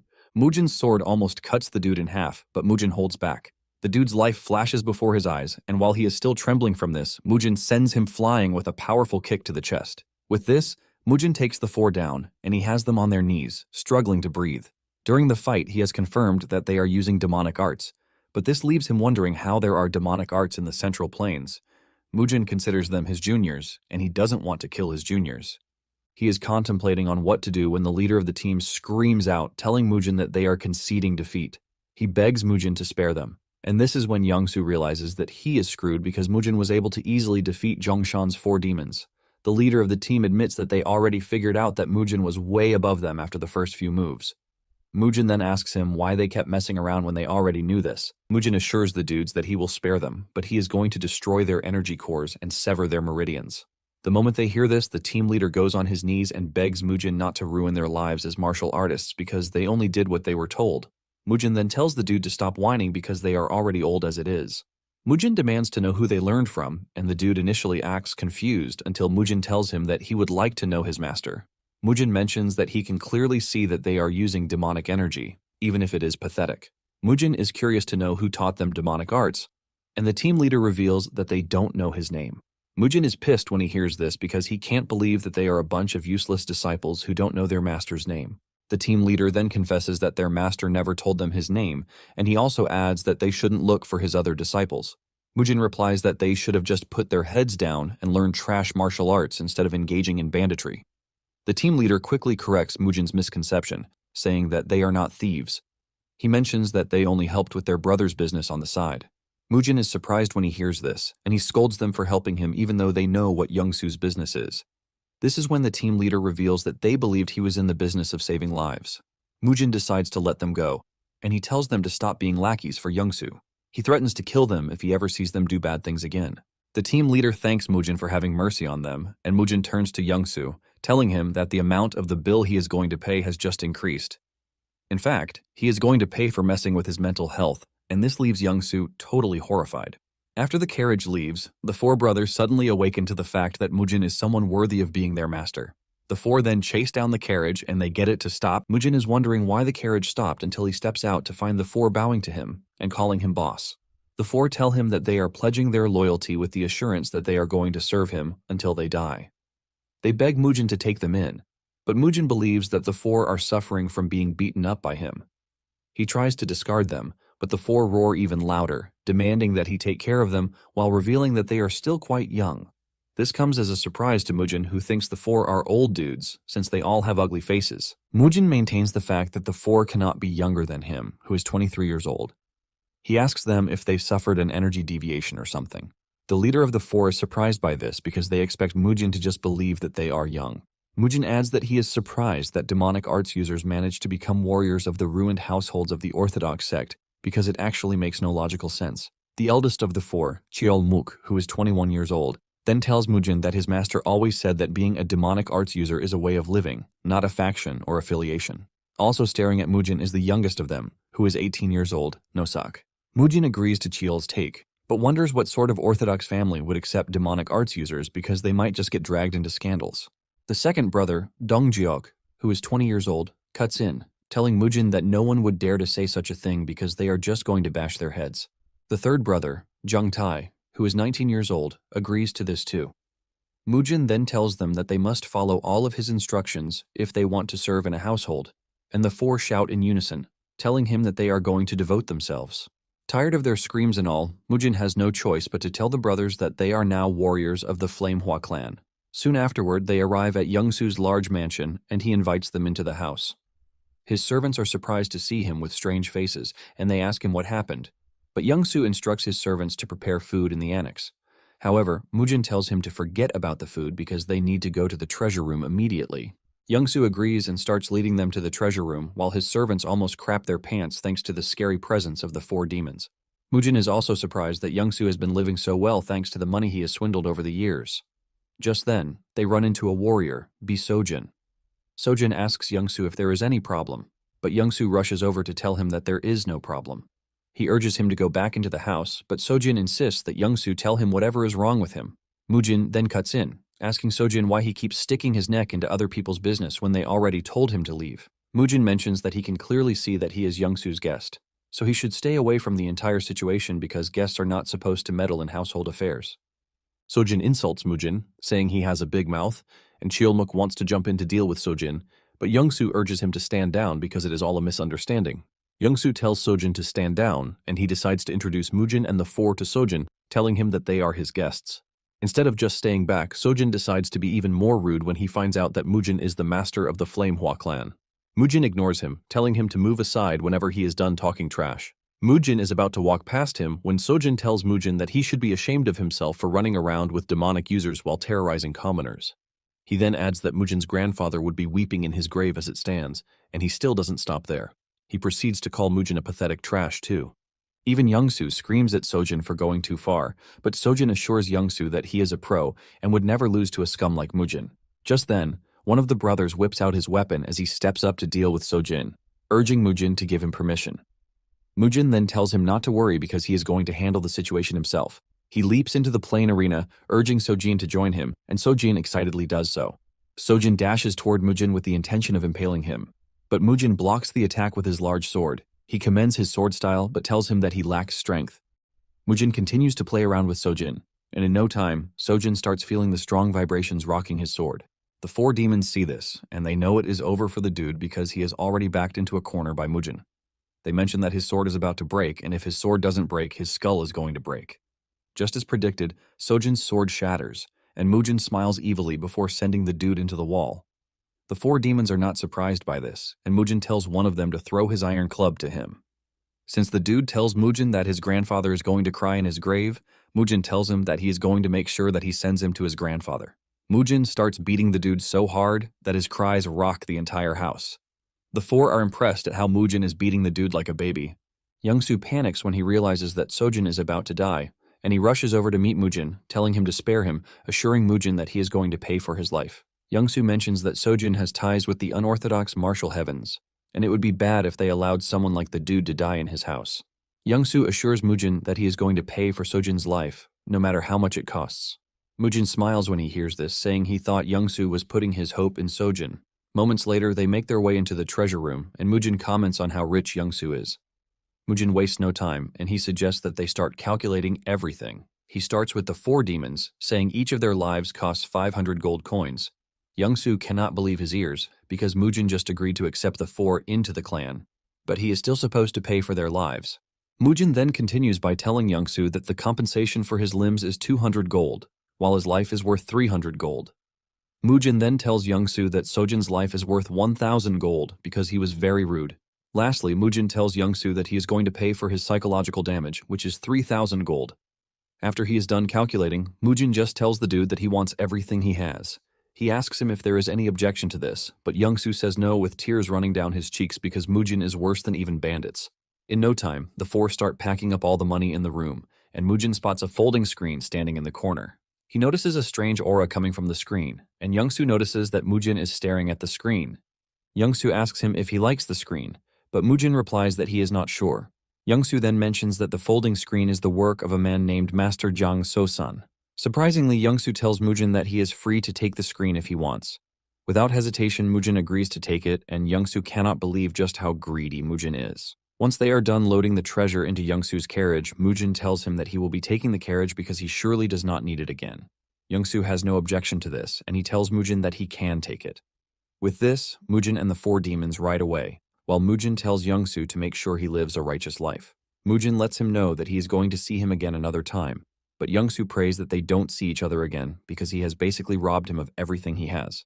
Youngsu starts wondering what he did so wrong that he had to run into a lunatic like Mujin. When they finally arrive at the Hua Clan Manor, Masok freaks out. He starts asking Mujin where he got all the money from because he is convinced that he killed for it. Mujin assures him that he didn't kill to get the money, but he urges him to keep the money, since they were running short of funds. Mujin then asks Masok if the four demon brothers look old to him, and Masok mentions that with everything he is seeing, they are well past 40 years. Mujin smiles when he hears this, saying he is going to tell the four of them this. Mujin then asks Masok where Joe and Du are because he has not seen them since he got back. This is when it dawns on Masok that the two are currently hosting important guests in the reception hall. Masok tells Mujin that they already told him to bring Mujin the moment he returns. Mujin is shocked when he hears that they have guests, and he immediately assumes that another scammer has shown up, but Masok clears the air, saying he is wrong. He also urges him not to beat up the guests. Mujin then makes his way to the reception hall, where the elders excitedly introduce him to the three merchant group leaders, who have been supporting the clan during difficult times. The first merchant leader introduces himself as Peng Quano, leader of the Pungyang Merchant Group. The second dude is Dong Guanyo, leader of the Muryong Merchant Union, and then the third dude is Huang Yocheong, the Golden Finance Manor Master. The trio expresses their joy that Mujin is back to his healthy state, and Mujin returns the courtesy. After some minutes of sharing insights and tea, Mujin asks them if they are there to collect the debts that the clan owes. This comes as a shock to the trio, and they let Mujin know that they have no intention to pressure him for repayment because they only came to congratulate him after they heard he had awakened. They even apologize if it seems they have caused him discomfort by coming. Mujin then tells the trio that he is grateful for their devoted support, but he lets them know that their repayment would be handled properly. Mujin mentions that he recently just gained his senses, and he is still not fully aware of the clan's current state. Because of this, he lets them know that he wishes to know the total debt that the clan owes their groups. Joe is surprised to see Mujin talking about repaying, but Mujin ignores him, and he continues with what he is saying. He tells the trio that they need to know the exact amount before they can discuss the repayment schedule, and the trio agrees to disclose the approximate amounts. As for the Pungyang Merchant Group, the clan owes them 5,300 gold. For the Golden Finance Manor, the clan owes them 3,200 gold. And lastly, the clan owes the Muryong Merchant Union 1,900 gold. After they are done disclosing the amount, Mujin totals it to 10,400 gold. Just then, the merchant leaders decide to say something that has been bothering them. They reveal that they have been under pressure from the Chonghua Merchant Group, and this surprises Mujin.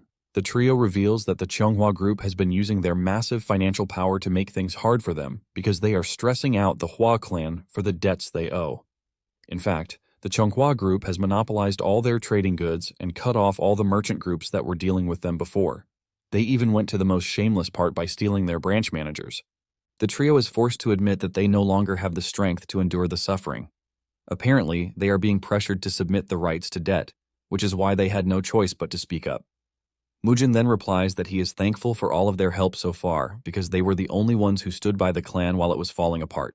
Mujin lets them know that he understands that gratitude must be repaid properly, and he assures them that he is going to repay everything they are owed right away. This shocks the trio, and Mujin adds that in return for the interest and all the help they have rendered, the clan is going to free their groups from the grasp of the Cheonghua Merchant Group. This shocks the trio, and they ask Mujin if he is trying to use force on their behalf. Mujin confirms this, saying this is exactly what he means. Du speaks up in fear, telling Mujin that the Cheonghua Group is being backed by the scary Kongdong sect, which is one of the strongest sects within the entire Murim. The trio realizes that Do is freaking out, and they urge him to calm down, telling him that getting the debt repaid is more than enough because they don't want the Hua clan to clash with the Kongdong sect. They assure Du that their minds are now at ease, and while they are saying this, Mujin remains mute. After the meeting is over, the trio takes their leave, wishing the clan more success in the future. Mujin then tells Do to immediately gather information on the Chonghua Group, starting from their finances, operating regions, trade goods, and even their ties with the Kongdong sect. Do freaks out when he hears this, and it dawns on him that Mujin might actually be serious about what he said. Mujin is surprised that Do even thinks he is joking. He reminds Du that he already said grudges and kindness must be settled clearly. Mujin says the Cheonghua Group will continue to be a pain in their arse if they allow them to continue operating. Mujin also adds that if they can't protect the merchant groups when they need it, they are not going to help them again. Because of this, Mujin is prepared to help them even if it is just once. However, he knows that the trio is going to dismiss the whole thing as the mad bravado of a lunatic. Just then, Mook shows up, telling Mujin that they have completed the task he gave them. Mujin is glad to hear this, and he tells the group to gather around so that they can greet the clan's elder and chief steward. Du and Joe almost faint when they realize that they are staring at the four demon brothers. The four pay their respect to the elders, asking them to look after them, but the two are too shocked to even reply. Mujin tells the two not to be too shocked yet, because there is something more shocking. He mentions that the four are younger than him, and the elders almost lose their minds. Even Masak, who is standing behind, doesn't want to believe his ears when he hears this. The brothers, on the other hand, wonder why the elders are freaking out because of them. The elders then ask Mujin why he brought in the four demon brothers without consulting them first. Mujin then throws it back to them, asking if they consulted him when they tried to sneak his siblings out of the mansion. Mujin then tells the elders that he holds the authority to make the four brothers stay or leave. He reminds them that he is the one who will become the next clan patriarch. Mujin then turns to Masak, telling him to go and buy a cow. Du is surprised to hear this, and he reminds Mujin that they have no money because they just paid out over 10,000 gold to the merchant groups. Mujin stays silent, and he simply takes them to the treasure room where they almost lose their minds. Mujin lets them know that he got everything from Youngsu. but he assures them that he didn't kill him. Du asks Mujin about the folding screen, and Mujin mentions that Youngsu claims that it is one of Jang So-san's pieces. Du almost passes out in shock when he hears this, and Mujin continues by saying the least they are going to sell the screen for is 90 gold, which is why he took it. Since there is money, Mujin tells Masok to stop talking and just go buy the meat. Meanwhile, Mujin knows that there is something wrong with the folding screen. The following morning, Mujin calls out his siblings, the 4 demon brothers, and the clan instructors. Mujin lets them know that he has come to the conclusion that they all need special training. He mentions that the foundation of swordsmanship is the body that wields it, and no matter how great the martial art is, it is useless if the body is weak. Because of this, Mujin lets them know that they are all going to start special training, which he is personally going to supervise. He then tells them that the sack of rice that is lying at their feet weighs 144 kilograms, and this will be their loyal training partner. Mujin adds that the rice is not food, and if he catches any of them eating it, they are dead meat. On the other hand, Dojin and Soyeon notice that their own sacks are about 15 kilograms at most. Cheolboin then asks Mujin what they are supposed to do with the sacks, and he tells them to hoist them onto their shoulders. Cheolboin is shocked to hear this, and another warrior complains, talking about how the sack is too heavy for even 2 men to lift. However, Mujin's countenance changes, and he screams at them to pick up the sack or else get trashed by him. He lets them know that his sword might not be enough to slice cleanly, but a hit from it would definitely break their bones. He lets them know that they have a choice of picking up the sack or sparring with him. Scared of Mujin's words, the warriors immediately pick up the sacks. However, Mujin tells the 4 demon brothers that they are to carry 3 sacks each, and if they don't want to, they are free to spar with him. The fear of sparring with Mujin pushes the 4 to immediately carry 3 sacks as their eyeballs want to pop out. The elders freak out when they see this, as they start wondering what it is that Mujin is trying to do. Mujin continues to motivate them as he lets them know that they have the strength to lift the sack as long as they have the right mindset. Mujin mentions that there is nothing impossible because only death awaits if they fail. Once everyone has picked up their sacks, including his siblings, he tells them to start sitting and standing. He lets them know that they are going to do this 200 times. Mujin makes the first move, and he tells the others to follow him as he screams out the order. The group screams as they try to maintain the stance, but Mujin continues to encourage them, telling them to tighten their stomachs and push up, or else they will die. Mook can feel his entire body crashing underneath him, but he knows he is dead meat if he can't endure it, because Mujin would simply beat him to a pulp. The elders start wondering what sort of training method Mujin has dedicated the warriors to, because watching it alone is exhausting. While they are sitting and standing, Mujin continues to motivate them, telling them that all they have been doing so far is wasting the clan's food under the pretense that they are martial artists. He lets them know that they have no right to complain about the training or anything else because they don't deserve to live if they can't endure just this little. By dusk, they finally reach 200, and one of them collapses the moment he makes the count. Mujin is not impressed that they had to spend the whole day just to warm up. He lets them know that their stamina is pathetic and that they don't deserve to be called martial artists. He then tells them that from that moment forward, they are going to become one with the rice sacks. He tells them to train with the sacks, eat with them, and even sleep with them. He mentions that the sack is their partner until he says otherwise. He then tells Jung to tie everyone to their sacks, and anyone who unties the sack would have their lives untied as well. Jung is so exhausted that he wishes he could see his mother's face. As Mujin makes his way to his room, tells Masik that from that day forward, everyone is to get beef for every meal. Masik then asks if he should prepare bathwater, but Mujin lets him know that he is going to tell him when he is ready. The moment Mujin crashes on his bed, he sleeps off immediately. That night, the whole group reports to the dining hall with their sacks tied to their backs while they eat. One of the warriors turns to his boss and mentions that his hands are shaking even though they only trained their legs. His senior lets him know that he is not the only one feeling this way. Apparently, this has never happened when they trained with their previous master, which makes it totally strange. The next day, the torturous training continues, and they are required to do push-ups this time around. Mujin makes sure to monitor their stance while they do the task he gave to them, even though he is also doing it. Cheolboin cannot believe that the warriors are all doing the push-ups, even though it is strenuous as hell. The following day, they take the training outside as they crouch around the village with the sack on their backs. The villagers watch in horror as they try to understand what it is that they are watching. The training still continues the next day as they push the sacks up and down.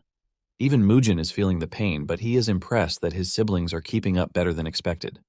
He wonders if he should raise the difficulty, and the next day, he leads the group to a river with a mad current. The warriors are shocked when they see this, and while they are still doubting why they are there, Mujin tells them that their aim is to cross the river while carrying the sacks. The current alone scares the warriors, and to make it worse, There is a waterfall at the end of the river, which makes it even more dangerous. While the others are panicking, Soyeon is excited to participate in the grueling training. Suddenly, it dawns on her that Dojin can't swim, and she suggests that they tell Mujin about it. At the same time, the elders tell Mujin that crossing the river might be impossible because the current is too fast. They mention that people have died while crossing, not to mention those who are carrying heavy loads on their backs. Mujin smiles at the old men for worrying too much, and he lets them know that everything has been tested before they decide to proceed. The elders are confused because they don't know when Mujin tested the river crossing. Mujin just ignores them, and he tells the warriors that all of them are to cross the river or fight him. The moment the warriors realize what is at stake, they start jumping after Mujin. Even Mook tells his comrades that it is better they fight the current rather than face Mujin. Before they know it, all of them are already jumping into the river. Even Dojin has no choice but to jump into the river, even though he doesn't know how to swim. Dojin is desperate to prove that he is also a warrior of the Flamehua clan, which is his motivation to jump in. However, the current is too strong and Dojin finds it hard to keep up. Before he knows it, he loses his grip and starts sinking to the bottom of the river. The elders see this, and they scream at Mujin, telling him that Dojin is being swept away. Surprisingly, Boyne goes after Dojin, and he manages to grab him before it is too late. He tells him to take a deep breath and hold on tightly to him because they are going to charge straight for the fall, since it is already too late. With this, the two fall directly into the waterfall, and the elders scream out in fear. However, moments later, Dojin and Boyne emerge in the distance. Boyne commends Dojin, telling him that he did well, and Dojin thanks him for saving his life. Mujin shows up on the scene, asking Dojin if he is fine and didn't slam into anything. Dojin assures Mujin that he is fine because Boyne showed up at the right time to save him. Boyne, on the other hand, is shocked that Mujin showed up right after, leaving him to wonder when he had been following them. Mujin then tells Dojin not to push himself too hard because it would be bad if something were to happen to him. Dojin replies to his brother, telling him that he is ready to see this till the end because he can't stay a child forever. With fierce determination, Dojin mentions that he can only become a proper martial artist of the Flamehua clan if he stays strong. The next day, the warriors are required to climb a steep cliff with the sacks on their backs. The moment they reach halfway up, Mujin tells them to crawl up quickly because falling from their current position means certain death. One of the warriors, a brown-headed dude, concludes that Mujin is crazy and he should have stayed back, but suddenly he loses his footing. He starts falling, but manages to grab onto one of the warriors. He begs the dude to help him, and he urges him to grab the rock in front of him. After this, the warriors run back to the manor because Mujin lets them know that whoever falls behind will have to carry him on their back. A kid watching the whole thing is forced to ask his mother if the warriors are death row criminals, but his mother lets him know that they are warriors of the Flamehua clan. Suddenly, Soyeon crashes to the ground, and Elder Jo rushes over to check on her. She appears to be exhausted, and she urges Jo to carry her.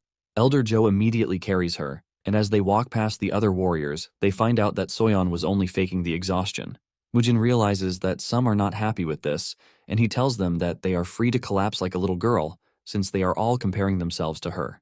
However, he lets them know that whoever does so might as well just sign his death warrant. When they finally reach the manor, they all crash to the ground, totally exhausted. Just then, one of the warriors, who helped the brown head, walked up to him and scolded him for always lagging behind during training. He screams at him, asking him how long he plans to be a wimp. He tells him to stop dragging others back if he knows he doesn't have the strength to keep up. Just then, the dude mentions that he is doing this because Mujin threatened to kill them. Apparently, he has been meaning to quit the whole warrior thing a long time now. However, he is scared that Mujin might just kill him if he says he wants to quit. The dude then screams at him, telling him that he is scared of Mujin, which is why he has been lagging behind in training. The dude threatens to kill the brown head since he is not fit to be a warrior. However, Boyne cuts in, telling the giant dude that not everyone can be like him. The dude acts rudely and punches Boyne in the groin, telling him that he is just going to start by killing him. Mook then intervenes, telling the warrior to back off because Boyne is right. He mentions that the brown head is doing the best he can in his own way. He mentions that the brown head is also their brother since he has come to the clan too.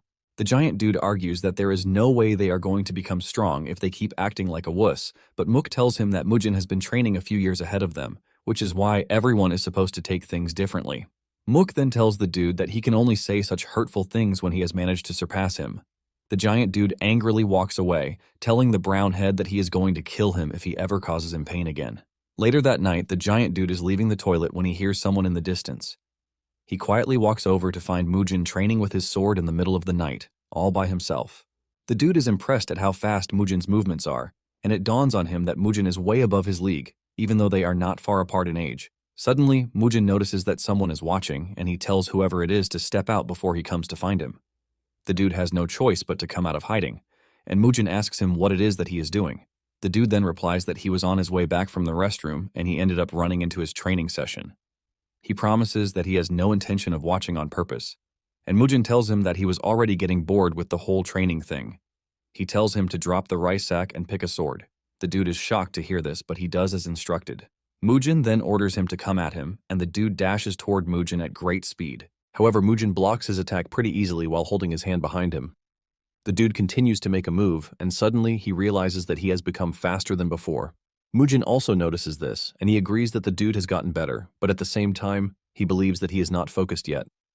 Mujin manages to get behind him, and he slaps him so hard in the back, knocking him to the ground. Surprisingly, the dude immediately gets back on his feet. Mujin comments on this, saying he once went down in one hit, but it seems his strength is now usable.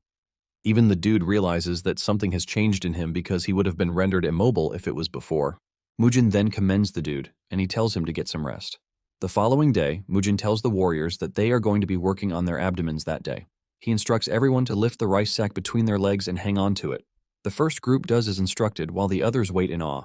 After they are done with this, they run into the village again. The brown head is about to fall off when the giant dude surprisingly walks up to him, telling him to endure because they are almost there. Mujin notices this, and he smiles because his teachings are working. A month later, Mujin gathers the warriors to tell them that the special training is over. He tells them that they are free to untie the ropes and set down the sacks. Just as they are about to start celebrating, Mujin lets them know that they are going to be doing this training every year during the summer and winter seasons. He informs them that the next training will be during the next winter, which is just a few months away. However, he lets them know that it would be easier, since they have already experienced it once. Mujin basically tells them that they have come to the end of the training, but he reminds them that a strong body becomes a strong sword. However, he tells them that it is time for him to conduct a personal sparring training with them to deepen their experience. He tells them to step forward once he calls their names. And just as expected, they were all beaten senseless. But the pain brings experience, which in turn brings new change. With this, the 4 demon brothers were fully inducted into the clan as instructors. Just like that, the clan gradually began to regain its former glory, which once was a beacon in Xicheng. Later on, Du watches as Dojin spars with one of the instructors, and surprisingly, he is holding his own. The elders are happy to see that Dojin has also regained his happy face. They are glad that the 4 demon brothers have settled in, and this is all thanks to Mujin coming back to his senses to stabilize the clan. Du mentions that things are going so well that he is even scared. Apparently, Mujin has been stuck in the storage room for some days, and they wonder when he is going to finally come out. Unknown to them, Mujin is having a mental battle with the folding screen. Mujin notices that the stronger he pours out his inner energy, the more powerfully it pushes back with an even stronger force. However, he is excited to see who will give up between him and the folding screen. Days later, the folding screen finally expended the last of the energy in it, giving Mujin a way to force through. Mujin then walks up to the mirror and presses a button, which releases a bottle that contains a greenish substance. The smell from the bottle is bad, and Mujin admits that the person who installed the device in the screen is truly strange. Mujin finally realizes why he was feeling like some weird, poisonous energy was leaking out. Suddenly, a book falls out of the folding screen, and Mujin picks it up. To his surprise, it is a manual on mind-severing sword art, which is what they were trying to hide on the screen. Mujin immediately sits down to study the book, but in the end, Mujin is left disappointed. He figures out that everything in the book is on par with one of Hubei's 10 great martial masters. Even though he is disappointed, he doesn't think it is a complete waste of time. He notices that the way the owner used the cultivation method is different from him, who uses the movement arts. Mujin figures out that the art is going to suit the Flame Hua clan much better. Basically, the reason he hasn't been able to teach the warriors swordsmanship is that there is a difference in his fundamental cultivation method and theirs. Apparently, the foundation of the Peerless Nine Swords is movement arts, while the foundation of the Flame Hua clan is yang energy martial arts. It is important to note that the two energies have conflicting properties, which means recklessly mixing them might lead one into energy deviation.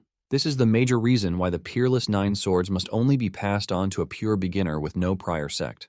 Mujin figures out that he was just lucky that the body he reincarnated to already had its energy core destroyed, which was why it was left in a perfect state of nothingness. Thanks to this, he was able to build up movement arts easily without any problems. Mujin smiles at the book in his hand because he knows this is about to become the sword art of the Flame Hua clan. Shortly afterward, Mujin takes the book to the elders, telling them to read it. The elders freak out when they realize what it is that they are holding. They tell Mujin that it was the original text of the mind-severing sword art that was lost more than 10 years ago. They can't believe that such a high-level martial art was stuck inside the folding screen. Mujin mentions that Youngsu most likely doesn't even know that it was there. Du then asks Mujin if he really wants to teach the martial arts to the warriors, and Mujin reminds him that the clan doesn't have a proper swordsmanship martial art, so it is basically their luck. Mujin mentions that starting from the next day, he is going to start teaching the warriors, but he is not sure the instructors will be ready to learn it. Mujin then walks off, telling them that he needs to sleep, but he tells the elders that they are free to copy it if they are also willing to learn it. The moment they hear this, they start celebrating like fish that just found water. Not only this, but the warriors also celebrate like they just won the lottery when they were told about the martial arts. In the past, the clan had lacked a martial art that they could call their own. Since this was a high-level art, it made the warriors bound even more tightly. Just as expected, Dojin and Soyeon also excitedly jumped on the wagon. However, the four demon brothers only focused on their own martial arts because they were already training harshly in their own way. Mujin is confident that without the mind-severing arts, the four have what it takes to rise through the ranks of martial arts. Before they knew it, another month had passed. Mujin steps into the yard and he is surprised to find it empty. Mujin then asks Masok where everyone disappeared to, and Masok mentions that the sparring tournament, the Little Dragon Ascension tournament, is being held. Mujin is confused when he hears this, and Masok assumes that he forgot. Masok mentions that this is Shichang's biggest event, which is held once every 5 years. Apparently, the winner gets the right of qualification in the Orthodox Murim tournament. The moment Mujin hears this, he leaps off into town without even asking Masok where the event is being held. Mujin tells Masok that he should have told him about something like this, and he is pained that the old men are trying to enjoy the good show by themselves. Meanwhile, Joe and the kids have arrived at where the tournament is being held. They are registering their names when a rude dude shows up. It turns out that the dude is the chief steward of the Baek clan, Jang Siyun, and he is there with the representative of the Baek clan, Baek Sayon. Jang expresses his shock at seeing Joe and the Flame Hua clan at the tournament. Joe ignores the dude's rudeness and humbly greets him. However, the dude just continues to talk down on the Flame Hua clan. He mocks them, saying he is surprised that they even have the entry fee to pay for the tournament. He asks Joe if his clan has something to eat after they are done paying for the tournament fees. He also asks if they have paid the membership fees that they have been owing for 10 years. Jang mocks Joe for bringing the kids, saying they look like kids who are about to starve to death. At this point, Dojin and Soyeon are already getting pissed off too. Meanwhile, Mujin is lost in town, and he regrets not asking Masok where the event is being held. He looks into the distance and concludes that it is being held where the crowd is gathered. At the same time, two unique individuals, an old man and his granddaughter, are seen walking through town. The granddaughter is watching the beauty of the town when Mujin rushes past her, urging her to get out of the way. Mujin then stops in front of them, asking where the event is being held. Frustrated, Mujin turns to the lady, asking her if she knows where the event is being held, but the lady just stares at him scornfully. Mujin asks the lady why she is staring at him that way, and her grandfather cuts in, telling Mujin that they are also wandering around looking for the venue because they are not from around there. The old man then tells Mujin to tell them if he manages to find it, but Mujin rushes off, telling them to find the venue themselves because they have legs too. Mujin then runs off like a crazy dude, and the lady asks her grandfather what might be wrong with Mujin because he has never seen anyone as rude as him before. The old man then mentions that it appears that madness has completely taken over Mujin. The moment the old man says this, it dawns on the lady that her grandfather is talking about Mujin, the grandson of Hua Jutai. The old man is glad that he came personally because something interesting is about to happen. At the entrance of the venue, the situation between Joe and Jang has gotten more tense. Joe tells Jang that the membership fees they owe will soon be repaid. Instead of Jang backing off, he still mocks Joe, asking which year he plans to pay the due. He even insults them alongside their secret arts. Tired of hearing the trash he is talking about, Joe reaches for his sword, telling him to refrain from speaking trash in front of the children because there is a limit to his patience. Jang then pulls out his sword, daring Joe to pull out his sword. Just before the two can get the chance to have a go at each other, Mujin shows up, telling them to back off because it is the kids' day, and it would be bad if the adults ruin it. With a stern voice and scary face, Mujin mentions that the day is for the children, who are the hope of Xichang.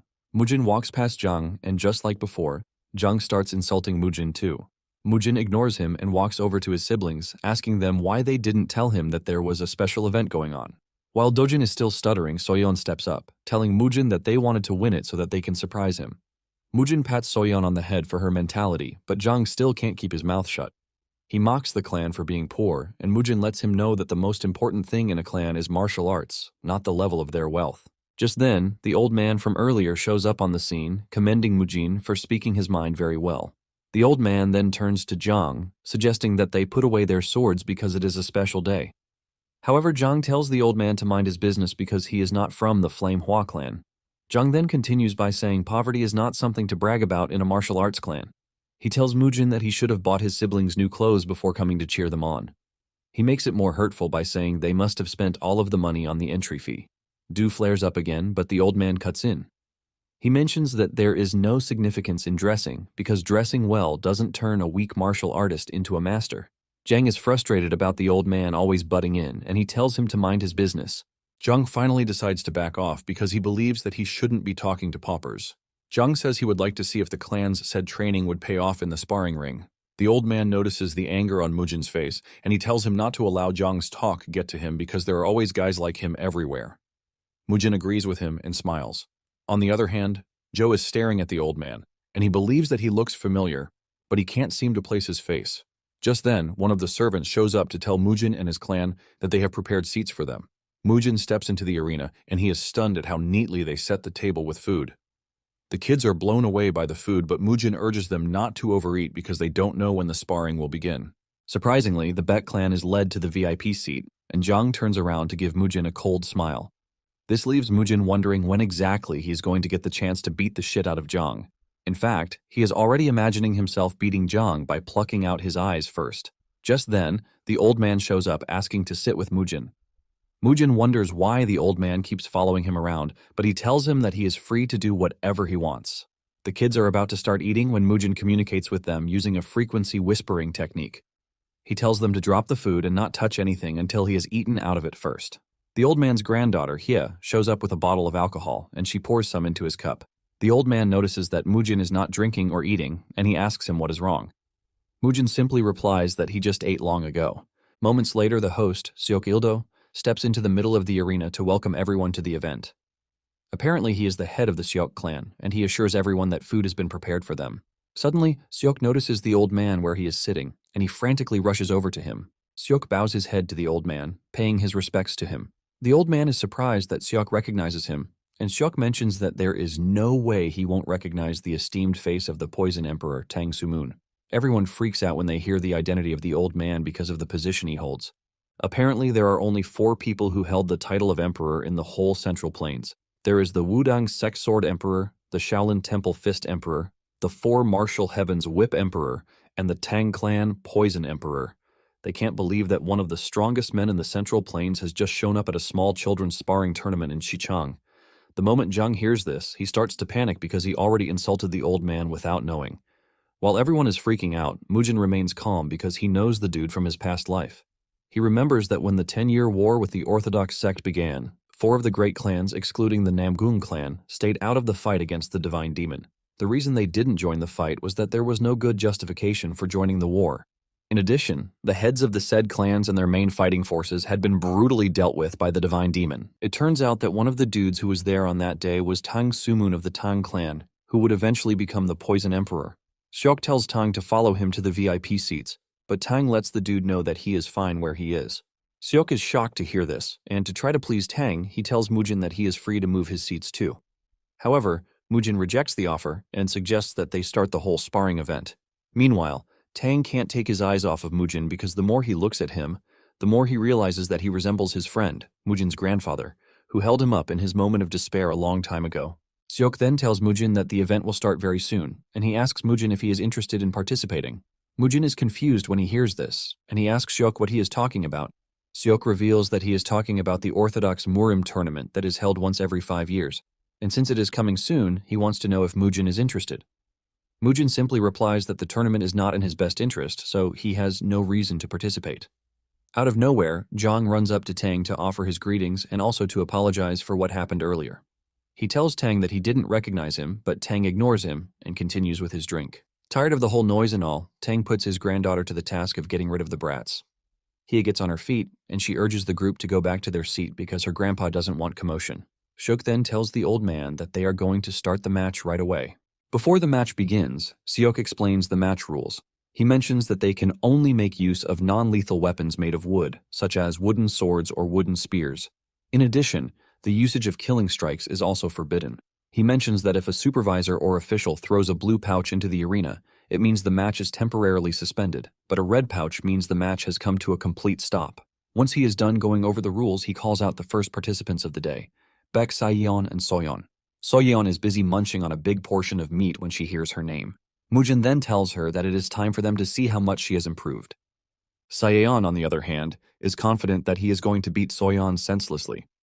Soyeon also steps into the ring, telling Sayeon that he is about to become the stepping stone for her glorious ascension.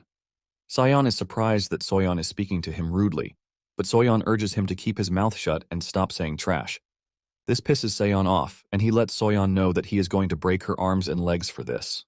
Using the whispering technique, Mujin asks Joe if they were always on the bad side with Jang and his people. Joe then reveals that it wasn't a major issue when the Flame Emperor was still alive, but after the previous clan head held the succession ceremony, a few vassals left and sought refuge with the Baek clan. Apparently, Jang is one of these sets of people. The more the clan declined, the more hostile they became. Mujin then asks them why they became a pain in the ass, and Joe reveals that they had a major clash with the previous clan head over differences in opinion. In addition, the Baek clan continued to grow as they took in more people from the Hua clan.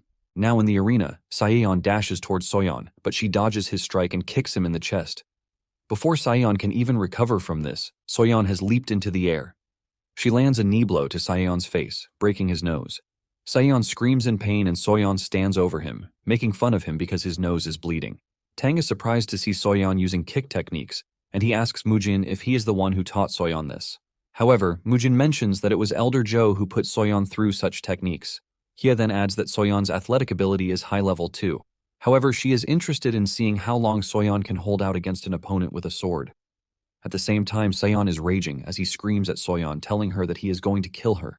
Sayeon dashes towards Soyeon, swinging his sword around, but Soyeon keeps dodging, thanks to her impressive agility. Hye is impressed at how Soyeon is able to dodge everything thanks to her movement art. At this point, Sayeon is getting frustrated, and he calls Soyeon a slippery toad. Before Soyeon knows it, she finds herself cornered by Sayeon with no space to dodge. Do and Joe freak out because they believe it is the end for Soyeon. Jang, on the other hand, is celebrating because he believes Sayeon finally has what it takes to finish Soyeon. Sayeon charges towards Soyeon with everything he has, but to everyone's surprise, Soyeon acrobatically leaps over Sayeon. Sayeon turns around with anger, telling Soyeon that she has been running around for a while. However, Soyeon lets him know that he just fell for her trap. Sayeon is confused by this, and Soyeon tells him that she finally has the chance to beat the living shit out of him because he is the one backed to a wall. Soyeon raises her leg with so much ferocity, and she dares Sayeon to block the attack with the dead wood he calls a sword. Before Sayeon knows it, Soyeon lands a powerful kick to his head, sending him to the floor in pain. The sudden change in the pace of the game impresses the elders, and they start rooting for Soyeon, while Jang is groaning in frustration. Sayeon tries to fight back, but Soyeon is just too goated for him, and she continues kicking him around like a ball.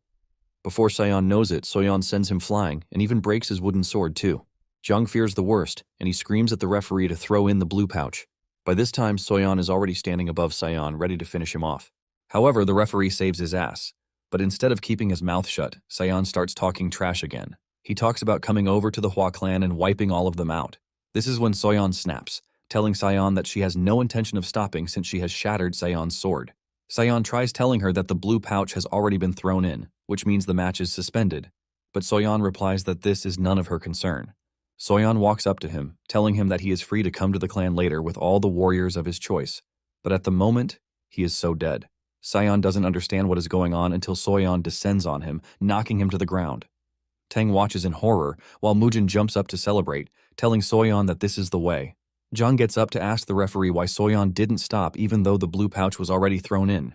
However, Soyeon gets disqualified for hitting Sayeon after the match was suspended.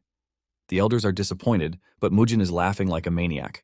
As Soyeon returns to her seat, she shoots out her tongue in front of Jang to mock him. Soyeon returns to her seat, and the elders demand to know why she continued fighting, even though the pouch had been thrown in. Soyeon replies that she was aware, but she enjoyed beating Sayeon up rather than winning. Mujin laughs out loud, agreeing to his sister's take on this. Mujin doesn't stop there as he starts dancing like a turkey, as if his sister just won the tournament. Meanwhile, Jang is fuming with anger as he watches Mujin jump around in mockery. Mujin is so happy that he tells Tang that they should drink all they want. However, he lets Tang know that he will be the one to pay for it. Tang then asks Soyeon why she didn't use the clan's secret art because she would have easily won the fight. Soyeon replies that she didn't see the need to use the secret arts on trash like Seon because she was already beating him senseless without it. In addition, Soyeon believes that Seon might find a way to counter it if she uses it recklessly. Tang laughs out loud when he hears this, and this is because he agrees with Soyeon. Tang then ordered more liquor, and with this, their drinking party continued. Everyone in the arena was fixated on Mujin casually clinking cups with the Poison Emperor. Even though there were lots of matches going on, everyone was staring at Mujin and Tang. Even Seok was already growing irritated about the whole thing. Not long after this, the match between Dojin and Seok's rep, Chu Yong, comes up. Dojin leaves the table, and Mujin motivates his brother, telling him to give them hell. Tang is surprised when he sees Dojin go to the arena with a sword, instead of relying on the bare-handed technique. The referee starts the match, and Seok is confident that his prodigy will come out as the winner in the tournament. He is hoping that he would get Tang's attention with this, but Chuyong's first move ends up being his last, as Dojin easily dodges him and lands a finishing blow to his head. Everyone watching is shocked when they see this because they didn't even understand what just happened. On the other hand, those in the Hua corner are celebrating Dojin's win. Even Tang is impressed by the swordsmanship that he just witnessed because he didn't know the Hua clan had such a technique. Mujin then reveals that the swordsmanship displayed by his brother isn't merely a sword technique with good efficiency, but it is a sword technique that contains the principles of advanced martial arts. The people are confused when they hear this, and Mujin jumps up from where he is, showing everyone the martial arts book of the mind-severing sword art. Everyone almost goes blind thanks to the incredible energy coming out of the secret manual. Mujin then makes a bold move of telling the crowd that whoever wants to learn the art is free to join his clan. He assures them that everything in the book will lead them to remarkable growth in martial arts. Just as expected, the crowd starts to go nuts as they all jump to tell Mujin that they are interested.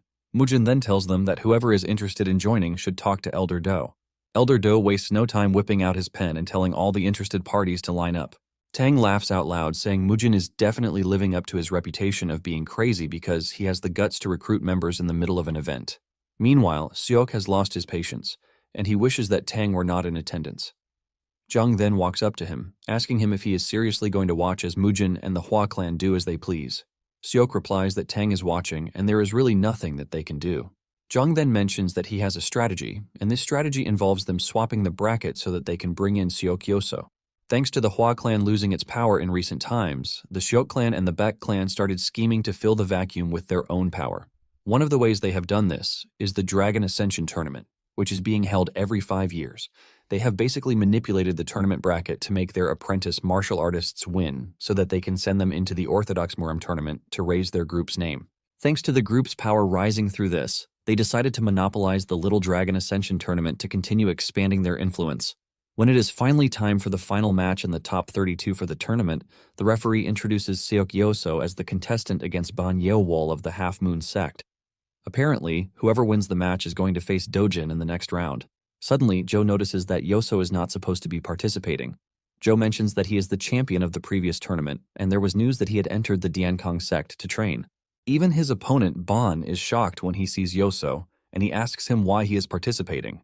Ban mentions that the tournament only allows participants up to 14 years old, and Yoso confidently replies that he is aware of this.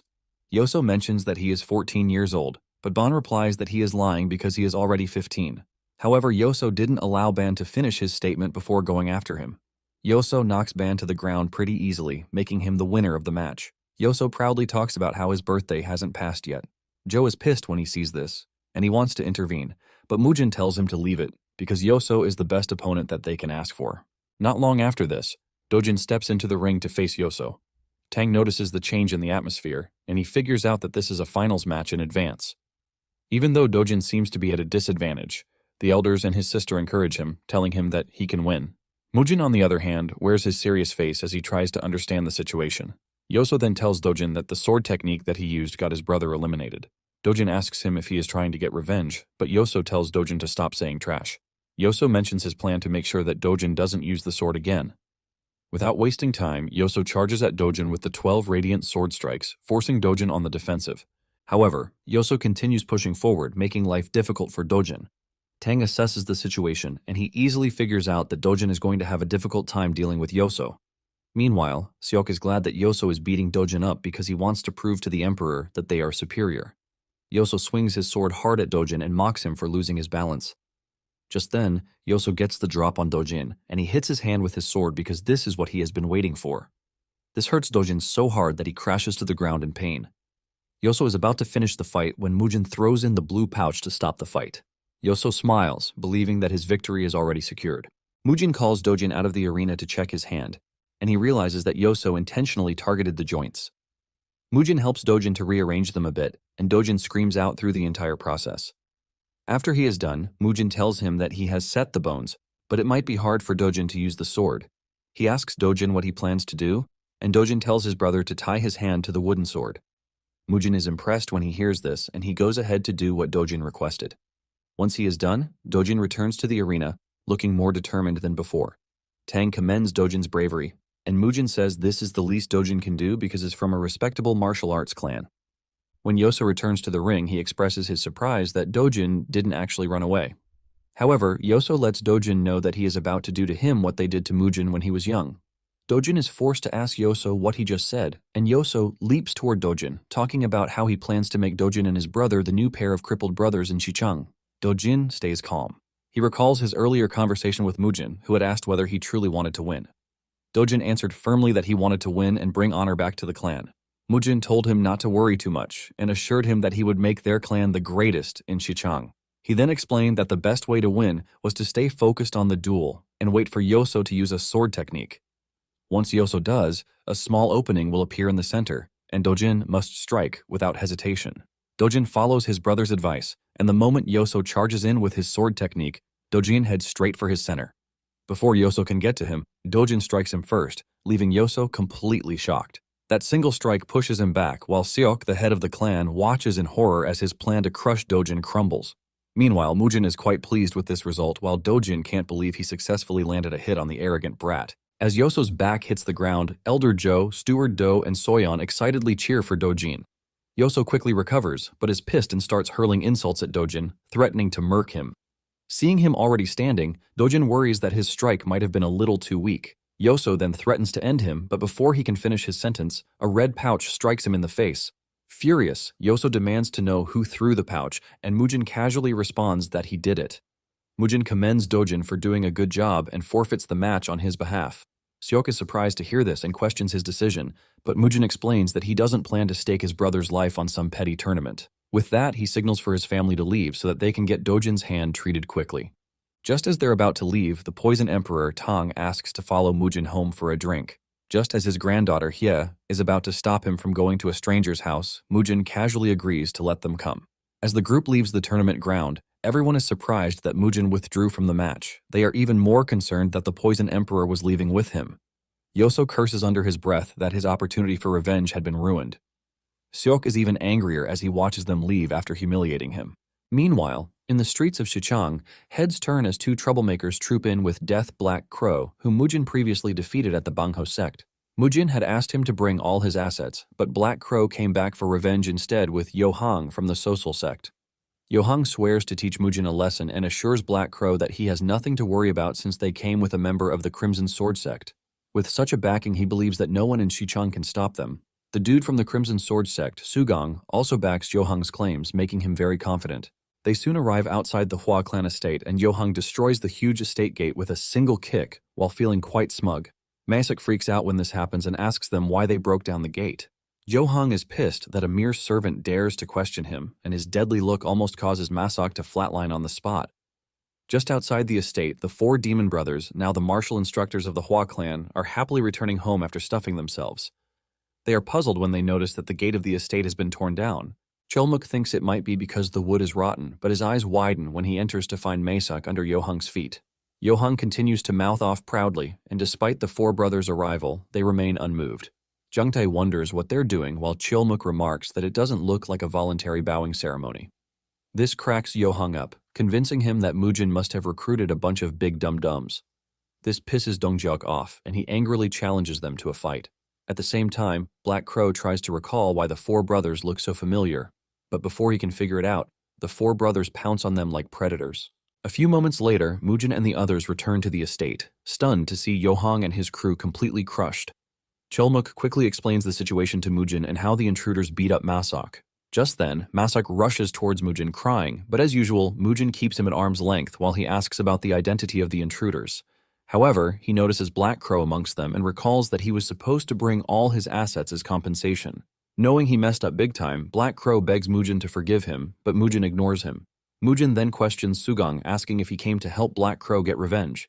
Instead of responding, Sugang smugly introduces himself by some terrible nickname, but Mujin is only interested in whether he has money to pay for his life. When Tang learns that Sugang is from the Crimson Sword sect, he asks him if it's a part of the Four Martial Heavens.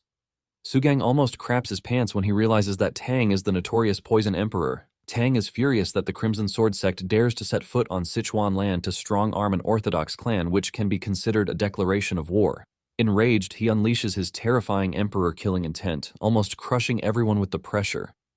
Elder Zhou quickly shields Dojin and Soyeon as Tang's killing intent causes the ground to shake violently. Sugang, on the other hand, begins to tremble as he wonders why Tang is backing the Hua clan. Basically, Tang is one of the strongest dudes in the current martial arts world, and Sugang knows that if they offend him, their whole sect will be completely crushed. He quickly bows frantically, slamming his head to the ground and apologizing to Tang. Sugang's sudden switch in behavior shocks Yohang and Black Crow. However, Tang continues to rage and threatens to show them the might of his Tang clan. He even threatens to annihilate their 9 generations after he's done with them. Sugang continues to beg, but before Tang can make a move, Mujin stamps his feet, dispelling his killing intent. Hia is shocked speechless as she wonders how Mujin stopped her grandfather's powerful killing intent so effortlessly, but even Tang is a bit surprised by this. Mujin then warns him to stay in his lane, reminding him that he doesn't run the Hua clan. Hearing this, Tang bursts into laughter and apologizes for overstepping. Mujin then tells Zhou to take Maesok and the kids to the clinic. Zhou quickly does as he is told, but Soyeon and Dojin are not too happy that they can't watch the fun. After making sure that they've left, Mujin prepares to torture Sugang for beating up Maesok and smashing their so-called precious oak gate. He stabs a small wood into Sugang's shoulder, asking him if he knew how precious that gate was.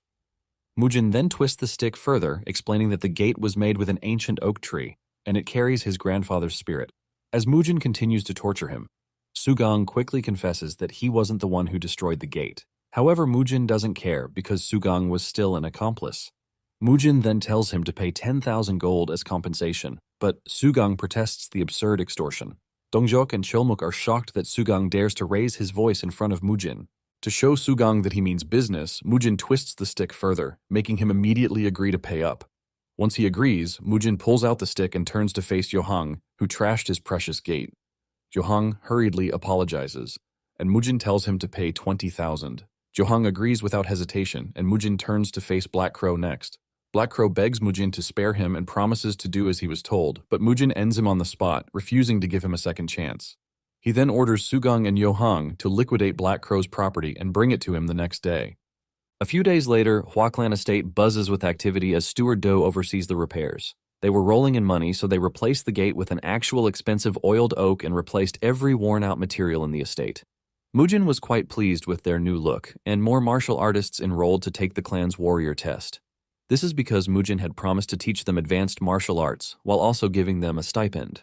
Everything was going smoothly for Mujin, except for the fact that Tang and his granddaughter decided to become regular visitors at the estate. Mujin can't understand why they turned his home into their personal tea parlor. Fed up, he questions Tang about it, but all he gets from the old man is a casual laugh and cracking jokes, annoying Mujin further. Tang tells Mujin that he enjoys the Hua estate because it's full of life and activity, which makes enjoying tea there better. Getting more serious, Tang then asks Mujin if his energy wielding is from movement arts. After a brief pause, Mujin replies that it is, and Tang begs for his understanding.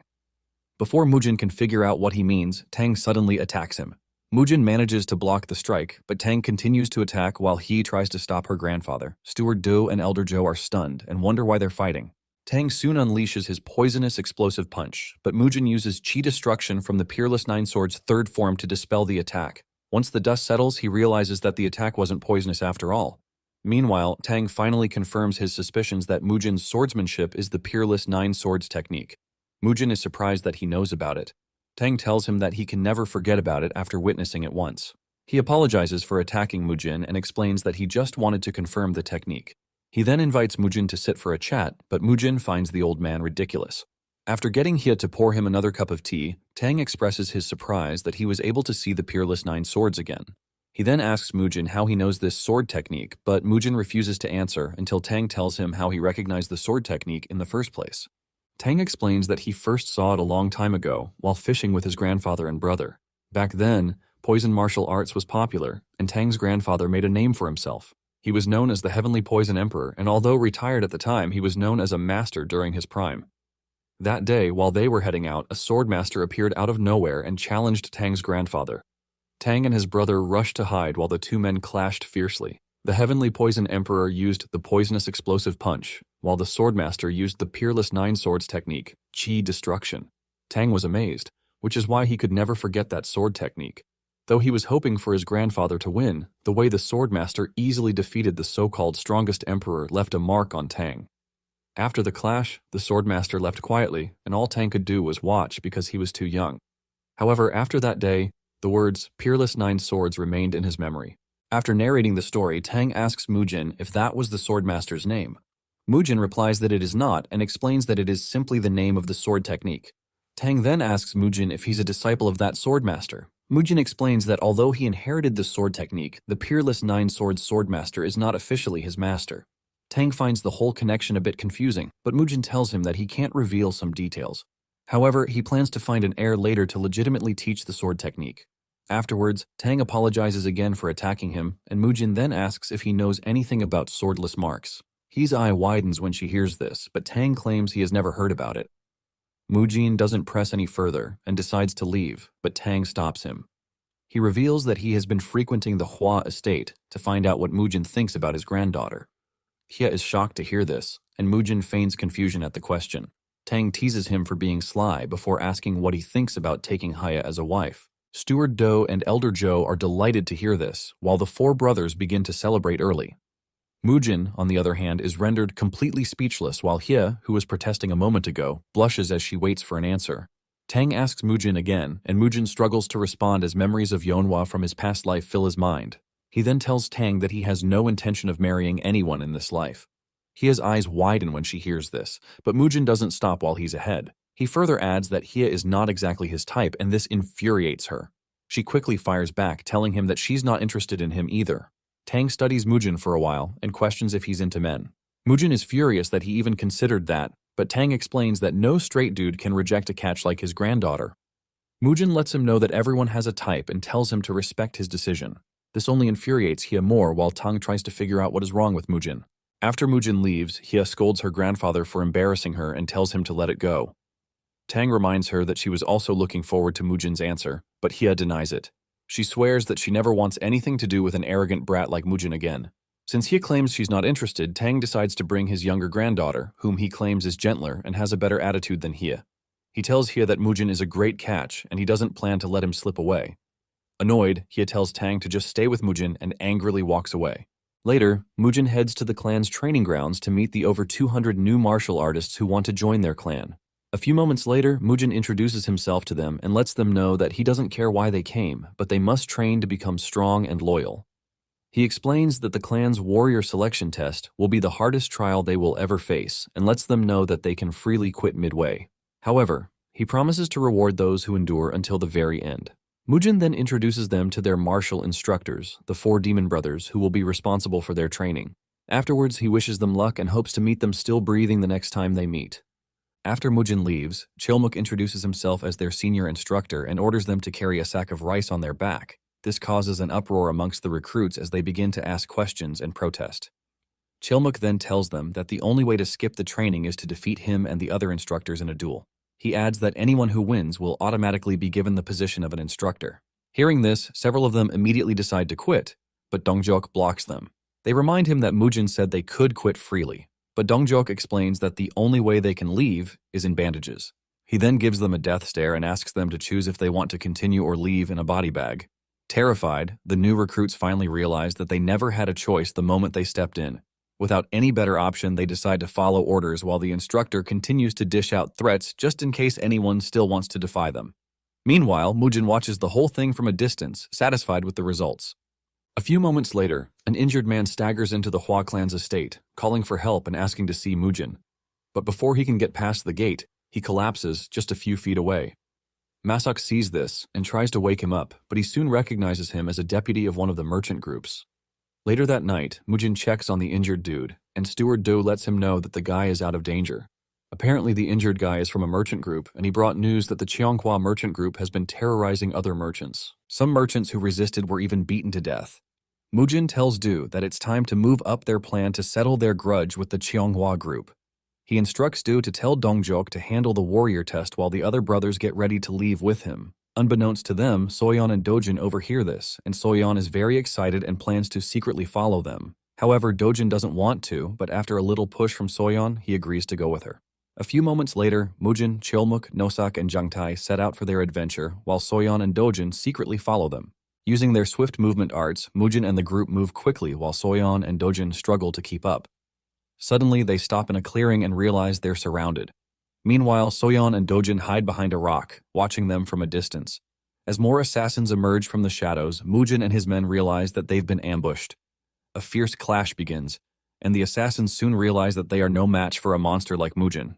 At the same time, Soyeon and Dojin are speechless, especially Soyeon, who is just seeing real combat for the first time. She trembles as the stench of blood fills the air, even though they're a little far from the battleground. After taking care of the assassins, Mujin questions one of them and promises to spare his life if he reveals who hired them.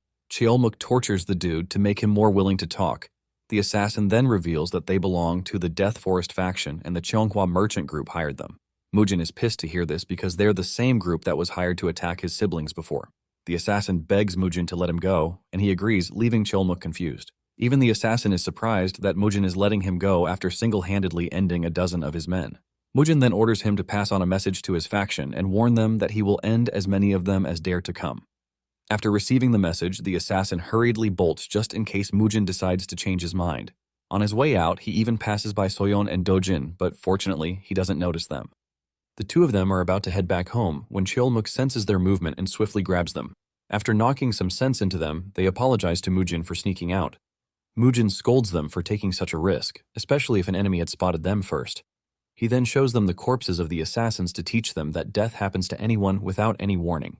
Mujin's little teaching moment seems to put some good old fear in Soyeon and Dojin's little minds. He further warns them that a single misstep can determine their life or death, as death is always lurking around in the martial world. Hearing this leaves Soyeon and Dojin terrified, and Mujin warns them never to act rashly again. They then decide to camp out for the night and return to the clan the next day. A few moments later, Soyeon and Dojin watch in horror as the demon brothers burn the assassins' corpses. The sound and the smell burn into their minds, leaving behind a memory they will never forget. Early the following morning, Mujin hands his siblings to Jangtae while he continues with the other two. He worries that the clan might be in an uproar when they notice that Soyeon and Dojin are gone. Mujin bids them goodbye, and after they leave, he tells the others to hurry since they wasted time because of the kids. Just as Mujin predicted, the whole Hua clan was panicking because of Soyeon and Dojin's absence. Maesuk is more confused because he confirmed they were in bed last night. Meanwhile, Jangtae questions the two siblings and comments that Soyeon must be the mastermind behind their late-night adventure. Soyeon confirms his suspicion, and Jangtae chuckles because he knows that she's the leader between the twins. Just as Dojin is about to explain how she roped him into it, a sudden cry for help echoes through the forest. They turn towards the sound to see some lecherous dude harassing a nun. The lecher enjoys watching her struggle as he boasts about how he already knocked out her companion. The nun continues to call out for help, and Jangtae tells the kids to stay back while he checks it out. However, he changes his mind when he sees the terrifying-looking dude. Sensing danger, he tells Soyeon and Dojin to hurry back home, knowing that they might get hurt if he tries to fight the lecher. The dude soon notices them, and Jangtae feigns ignorance, telling him that they were just passing by. Fortunately, the guy ignores them and gets back to harassing the nun. Unfortunately, Dojin decides to play hero, saving the damsel and angrily calls out the dude for being a shameless trash bag. It is at that very moment that Jangtae and Soyeon realize they're so screwed. After Dojin's provocation, the lecherous dude leaves the nun and turns his attention to Dojin, threatening to crush him. However, Jangtae swiftly steps in and tries to attack the dude, but he dodges effortlessly, leaving Jangtae puzzled. After their short encounter, the man realizes that Jangtae lied earlier and was actually a martial artist. Jangtae, on the other hand, struggles to stand after their little clash and notes that the lecher is a powerful martial master. He quickly instructs Dojin to take Soyeon and make a run for it on his signal. Jangtae warns him not to stop or look back and use the little movement arts he learned to run as fast as they can. After dishing out the instructions, Jangtae tells Dojin to leave while he charges forward again to buy them time to escape. While Jangtae struggles during the fight, the crazy dude seems to be enjoying every second of it, and a few moments later he practically wipes the floor clean with Jangtae while enjoying watching him struggle in pain. Jangtae notes that the crazy dude's swordsmanship is impressive and might even be above Mujin's level, but despite the obvious gap in their skills, he gives it his all. Meanwhile, Dojin, who is supposed to be running away, refuses to leave Jangtae behind. Just as the crazy dude is about to go in for the finishing strike, Jangtae's life flashes before his eyes. Still, all he's worried about is that Soyeon and Dojin will be next if anything happens to him. Fortunately, Mujin steps in at the last second and blocks the strike, saving his life. The crazy guy is shocked and clearly upset that his fun was interrupted. Meanwhile, Soyeon and Dojin brighten up as their savior, Mujin, arrives. Mujin wastes no time and jumps straight into the fight while Jangtae watches from a distance, but he quickly starts worrying when Mujin begins getting overwhelmed. Meanwhile, the crazy dude, excited that he has found a worthy opponent, ups his game as he unleashes his Chain Moon Slash attack. Mujin, on the other hand, struggles to block his attacks. As the battle gets more intense, Mujin's men begin to worry that he might be getting overwhelmed. Chomuk, especially, is speechless by the dude's movements and wonders if he has some kind of divine weapon backing him up.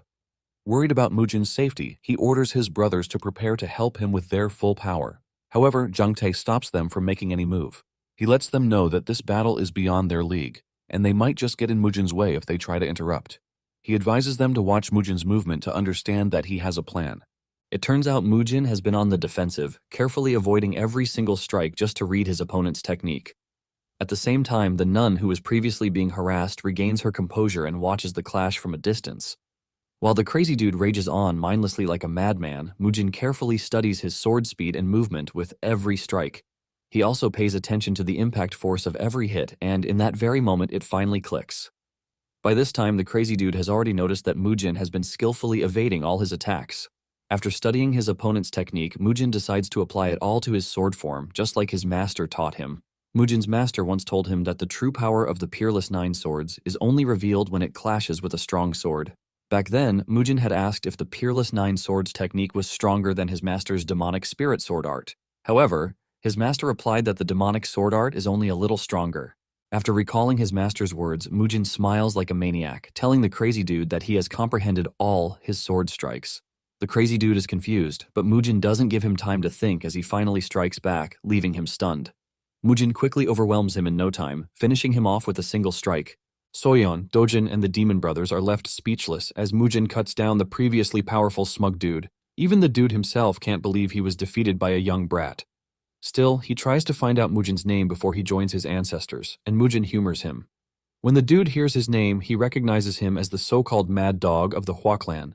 With that, the crazy dude breathes his last with Mujin's name on his mouth. At the same time, Mujin curses him never to find peace, even in death, and to choose his battles wisely in his next life. Meanwhile, the other nun, who was knocked out, has regained consciousness and wonders what happened while she was out. She also heard Mujin mention his name and finds it a bit familiar. After racking her brain, she finally recalls that he's the crazy young master of the Hua clan, though she finds it hard to believe he is so strong. In the meantime, Mujin checks on his siblings to see if they got hurt. Dojin assures him that they're fine because Jangtae saved them in time. Jangtae wonders how Mujin knew they were in trouble, and Mujin explains that he simply had a gut feeling. He then asks them how they ran into such a lunatic in the first place. Jangtae explains that they were passing by when they saw the man harassing the nuns. He further adds that he planned to walk away since he was with Dojin and Soyeon, but Dojin had to play the hero, which pissed off the dude. Mujin is surprised to hear that his little brother stood up against such a powerful guy. Dojin immediately apologizes for making things worse, but Mujin commends him for being righteous. Dojin is stunned to hear his brother praise him, and this unlocks a core memory in his tiny brain. After helping her nun companion up, one of the nuns introduces herself as Ryong, a first-generation disciple of the Ma sect. She then thanks Mujin for saving their life, but Mujin ignores her introduction and asks her about the identity of the dude he just murked. He was asking because he had never heard about any powerful martial master around there. Ryong explains that the man was a peak martial master known as Crimson Moonsword. Apparently, he's from the Crescent Moon Sword sect of the Four Martial Heavens. Ryong further adds that he picked a quarrel with them, demanding to know the location of one of their junior nuns. He was a famous lecher, but Ryong didn't expect him to attack them out of the blue. After hearing Ryong's story, Mujin remarks that Crimson Moon's terrible attitude is definitely why his swordsmanship was garbage. At this point, he's fed up that everyone from the Four Martial Heavens is either garbage or trash. Ryong then thanks Mujin again for saving them and hopes to one day repay the debt. However, Mujin tells her to direct her gratitude to Jangtae and Dojin. He also lets her know that he didn't come here to save her.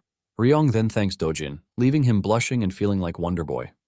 Even though he claims he didn't do anything, Mujin looks at his little brother with pride. Afterwards, the group prepares to go their separate ways, and Jangtae continues with the twins while Mujin goes ahead with the other demon brothers. As Ryong watches her new hero leave, she can't help but be amazed that the rumors about his powers were true. This makes her wonder if things in Xichang are really about to change. Later that night, Mujin and his men arrive outside the home of the Pengyang merchant group master, Peng. Mujin's sudden appearance greatly surprises Peng, but Mujin reminds him that he has come to keep his promise. Peng immediately orders his servants to prepare a lavish feast for his guest. During the feast, he apologizes that they couldn't offer more because money has been tight for them lately. Mujin even remarks that Peng looks more weary because he must be having a tough time. Just then, the other two merchant masters, Dong and Huang, rush in, excited to see Mujin. They can't believe he made it all the way there without an army to protect him. They question how he made it through such a dangerous route in one piece. Mujin reveals that he actually dealt with more than 24 assassins and also took down a powerful lunatic named Crimson Moon Sword. The merchant masters are stunned to hear that Mujin took down the notorious Crimson Moon. One of them can't believe Mujin took down a lunatic from the four martial heavens. Peng, on the other hand, simply finds it unbelievable that Mujin survived such an ordeal. Meanwhile, Merchant Master Huang is just pleased that this will make Mujin's name more formidable. Afterwards, Mujin tells them everything, including how it started with the injured deputy leader who ended up on his doorstep. The merchants complain about Changhua Merchant Group's recent tyranny. Peng even fears that they may storm their private homes if left unchecked. Mujin then asks them to propose solutions since he only came to draw his sword if necessary. Since he needs a good justification to act against them, Mujin decides they should begin their plan with the nearby cloth street. He then gives them instructions on how to prepare for their grand plan. The following day, Chulmuk and Nosak head into the cloth street to carry out phase 1 of Mujin's plan. However, they're surprised to find the market completely empty and desolate. A few moments later, they notice a nearby stall and stop for some food. Suddenly, some dude tries to poach them to another restaurant while the owner of the food stall watches quietly, trembling. Chulmuk glances at the so-called good restaurant, where a bunch of mean-looking thugs are waiting. When he refuses to move, the guy turns hostile and tries to convince him some more. However, he quickly scurries away like a rat when Nosak angrily warns him to back off. He then reports back to his gang, after which the group returns and tries to convince Chulmuk and Nosak to move to their restaurant. Chulmuk calls them a bunch of clowns and tells them to back off, which only infuriates them. As the thugs begin to mouth off, Chulmuk is annoyed, and after trashing their big mouths, he sternly challenges them to a fight. After the provocation, the thugs immediately attack Chulmuk, but he effortlessly crushes them, and Nosak also does the same. While they clash, the shop owner trembles nearby as he watches his little stall get crushed. In tears, he reminds the thugs that they promised not to break stuff in the shops. A small crowd soon gathers to watch the show and can't believe the dudes who have been terrorizing them are getting crushed. Meanwhile, back at the Pengyang merchant group, Mujin writes a letter and gives it to Peng to deliver to the Tang clan. Peng agrees to send it quickly by carrier pigeon, but he can't help but marvel that Mujin has a connection to the Tang clan. Just then, Chulmuk and Nosak return from their fishing expedition with the thugs from earlier as their catch. They force them to their knees and order them to keep their heads down like hostages. Mujin commends the boys for a job well done. Suddenly, one of the thugs starts mouthing off as usual about his connections. But Mujin lets him know that he knows they're thugs from the Changhua merchant group. He then gives the dude a death stare, scolding him for daring to threaten his men in the first place. He further explains that their actions can be called a declaration of war.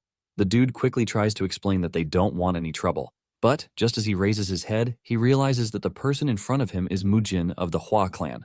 The guy wonders why Mujin is there and why he has such an imposing aura around him. Mujin then demands to know the location of their boss, and it's at that moment that the guy realizes they fell into Mujin's trap. Chulmuk and Nosak went there just to provoke them into making a move to give Mujin the justification he was looking for. Since the thug doesn't plan on revealing his master's location, Mujin signals for Nosak to give him a little push. Nosak immediately cuts down one of the thugs to show them that Mujin means business, but the guy still refuses to talk and questions why Mujin is torturing them. He even adds that they don't have a boss, so Mujin orders Nosak to make the next guy's head roll. However, before Nosak can make his move, the dude decides to confess and begs Mujin to spare his life in exchange for the information. Mujin is pleased with this outcome and even gives him a pat on the head for being a good sport. Mujin then asks the guy again who his boss is and menacingly demands to know his location. Just the look on Mujin's face alone terrifies the guy. Somewhere in the Zigong Taishan Martial Hall, the Shaolin Grandmaster Hyunwoo Monk is shocked to hear about Mujin's recent conquest. He can't believe Mujin truly defeated the notorious Crimson Moon Sword of the Four Martial Heavens. His companion, the master of Taishan Martial Hall, Ilchong, excitedly confirms the news. He further adds that Mujin, who was born with the heavenly martial body, has become an impressive martial master. Hyunwoo is pleased with this news and mentions that his master, Hyegwang, was not wrong about Mujin. He also adds that Mujin's power is a great blessing for the martial arts community of the Central Plains. Apparently, Hyunwoo's master, Hyegwang, was deeply disappointed that he couldn't take in Mujin after he lost his powers. Ilchong is also pleased that Mujin's talent has finally seen the light of day. He also tells Hyunwoo that Mujin's siblings are exceptionally talented. Hyunwoo is surprised to hear that Mujin actually has more blood-related family members in the clan. Ilchong lets him know that Soyeon and Dojin showed off their talent at the just-concluded Little Dragon Ascension tournament in Xichang. He also reveals that one of them even managed to pressure a Daikang sect disciple who was 5 years older than them. Hearing this, Hyunwoo thanks Ilcheong for the tea and hurries off, looking suspicious. He plans to go on a journey to Sichuan. Elsewhere in the Ma sect, Jinhua, the elder of the sect, drops by to check on Ryong's recovery before leaving the sect. Ryong wonders why Jinhua is leaving the sect so late at night. When she asks if something happened, Jinhua assures her that everything is fine. She explains that she's going to the Hua clan to repay Mujin for saving her sect members. She also plans to give his two siblings a small gift on behalf of the sect. Ryong is pleased to hear this as she begins singing Mujin's praise, calling him a hero among heroes. She also praises Soyeon and Dojin for being bright and smart. Jinhua finds it amusing and teases Ryong for praising Mujin and his siblings for the 100th time so far. As she leaves, Ryong tells the elder to stay safe on her journey. She can't help but wonder what type of small gift the elder plans to give to Mujin's siblings. Back in the Tang clan, the Poison Emperor Tang receives Mujin's letter and decides to head to the Hua clan with his other granddaughter, Zhong. However, Zhong's father, the current head of the Tang clan, Zhong Chun, protests. He rejects Tang's plan to arrange a marriage between Zhong and Mujin. Zhongshan complains that his daughter is too young, but Tang reminds him that she's at the perfect age to get married. But Zhongshan wants Zhong's husband to marry into the clan. He fears that she might get mistreated if she marries far from home, so they need a live-in son-in-law. Tang scolds him for trying to ruin such a good marriage prospect and decides to ignore all his complaints. Zhongshan continues to bark and is even more pissed that Tang is heading to the Hua clan after receiving Mujin's letter. Tang ignores him, calling him a daughter-doting fool. On his way out, he runs into Hye, who offers to go with him. Apparently, Hye is just a granddaughter of the Tang clan's collateral branch. Tang is surprised that Hye is offering to go to the Hua clan and reminds her of how she acted as if she hated it there. Hye explains that she simply wants to accompany him since Zhong is too young and knows nothing about the world. Just then, Zhong chimes in, letting Hye know that she knows everything she needs to know about the world. She further adds that she doesn't want to be treated like a kid anymore. They then decide to go together, and Hye promises to show Zhong some of the good restaurants around the Hua estate. Zhong is pleased to hear this, and with that, the trio heads to Xichang. Elsewhere, Mujin and his men follow the thug into the pleasure district to find his boss. The pleasure ladies try to win them over, leaving the demon brothers, who are still wet behind the ears, flustered. Chilmuk blushes red, telling the ladies that he might be a little underdeveloped for their advances. This leaves the pleasure ladies quite confused, seeing as Chilmuk is practically a buff giant. Just then, the thug tries to sugarcoat the pleasure district and proudly tells them that it's the very core of the city. He explains that the pleasure district moved in after the cloth merchants gradually disappeared.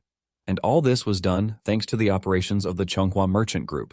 Mujin is disgusted to hear this and lets him know that the so-called Chonghua group drove the merchants away in the first place to build such a place. Seeing the look of displeasure on Mujin's face, the thug feigns ignorance. Mujin then lets him know that he and his comrades played a crucial part in what happened to the cloth street. The thug quickly apologizes, saying he wasn't aware of it. However, Mujin tells him that he didn't know because he doesn't care how the merchants driven out are struggling to survive. Annoyed, Mujin abruptly ends the conversation and yells at the guy, asking if they're almost at his boss's location. The thug assures him that they're almost there, and a few seconds later he stops in front of a huge brothel. The brothel is known as Twin Flower House, and it is the biggest and most famous in Sichuan. Mujin is amazed by the magnificent building, which looks more like a king's palace. Upon entering the Twin Flower House, a thick fog hits them. While the demon brothers are more awestruck by the magnificent interior, Mujin finds the smell of the place suspicious. Just then, one of the girls tries to serve the thug but quickly sends her away. He then tells Mujin that his boss is upstairs, but on their way there, Nosak's head starts to feel foggy. This leaves him puzzled because he doesn't remember drinking any booze. Suddenly, he begins to see a special pleasure scene, leaving him flustered. Meanwhile, Chilmuk is also experiencing something similar as a damsel in distress begs for his help. She asks Cheolmuk to hold her and tries to seduce him, and unfortunately, he begins to fall for her trap. At the same time, Mujin is thrown into his own personal hell when he sees a pleasant lady who looks like Yeonhwa from his past life.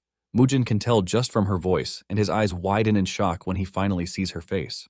While the girl tries to seduce him, Mujin struggles to break free from the illusion. Unfortunately for them, he easily breaks free and with a single powerful strike dispels the fog in the room. The explosion knocks his men back to their senses and causes a huge commotion outside. After dispelling the fog, he angrily orders the woman to leave and she scurries off, terrified. Chilmuk and Nosak finally come to their senses, confused about the whole thing.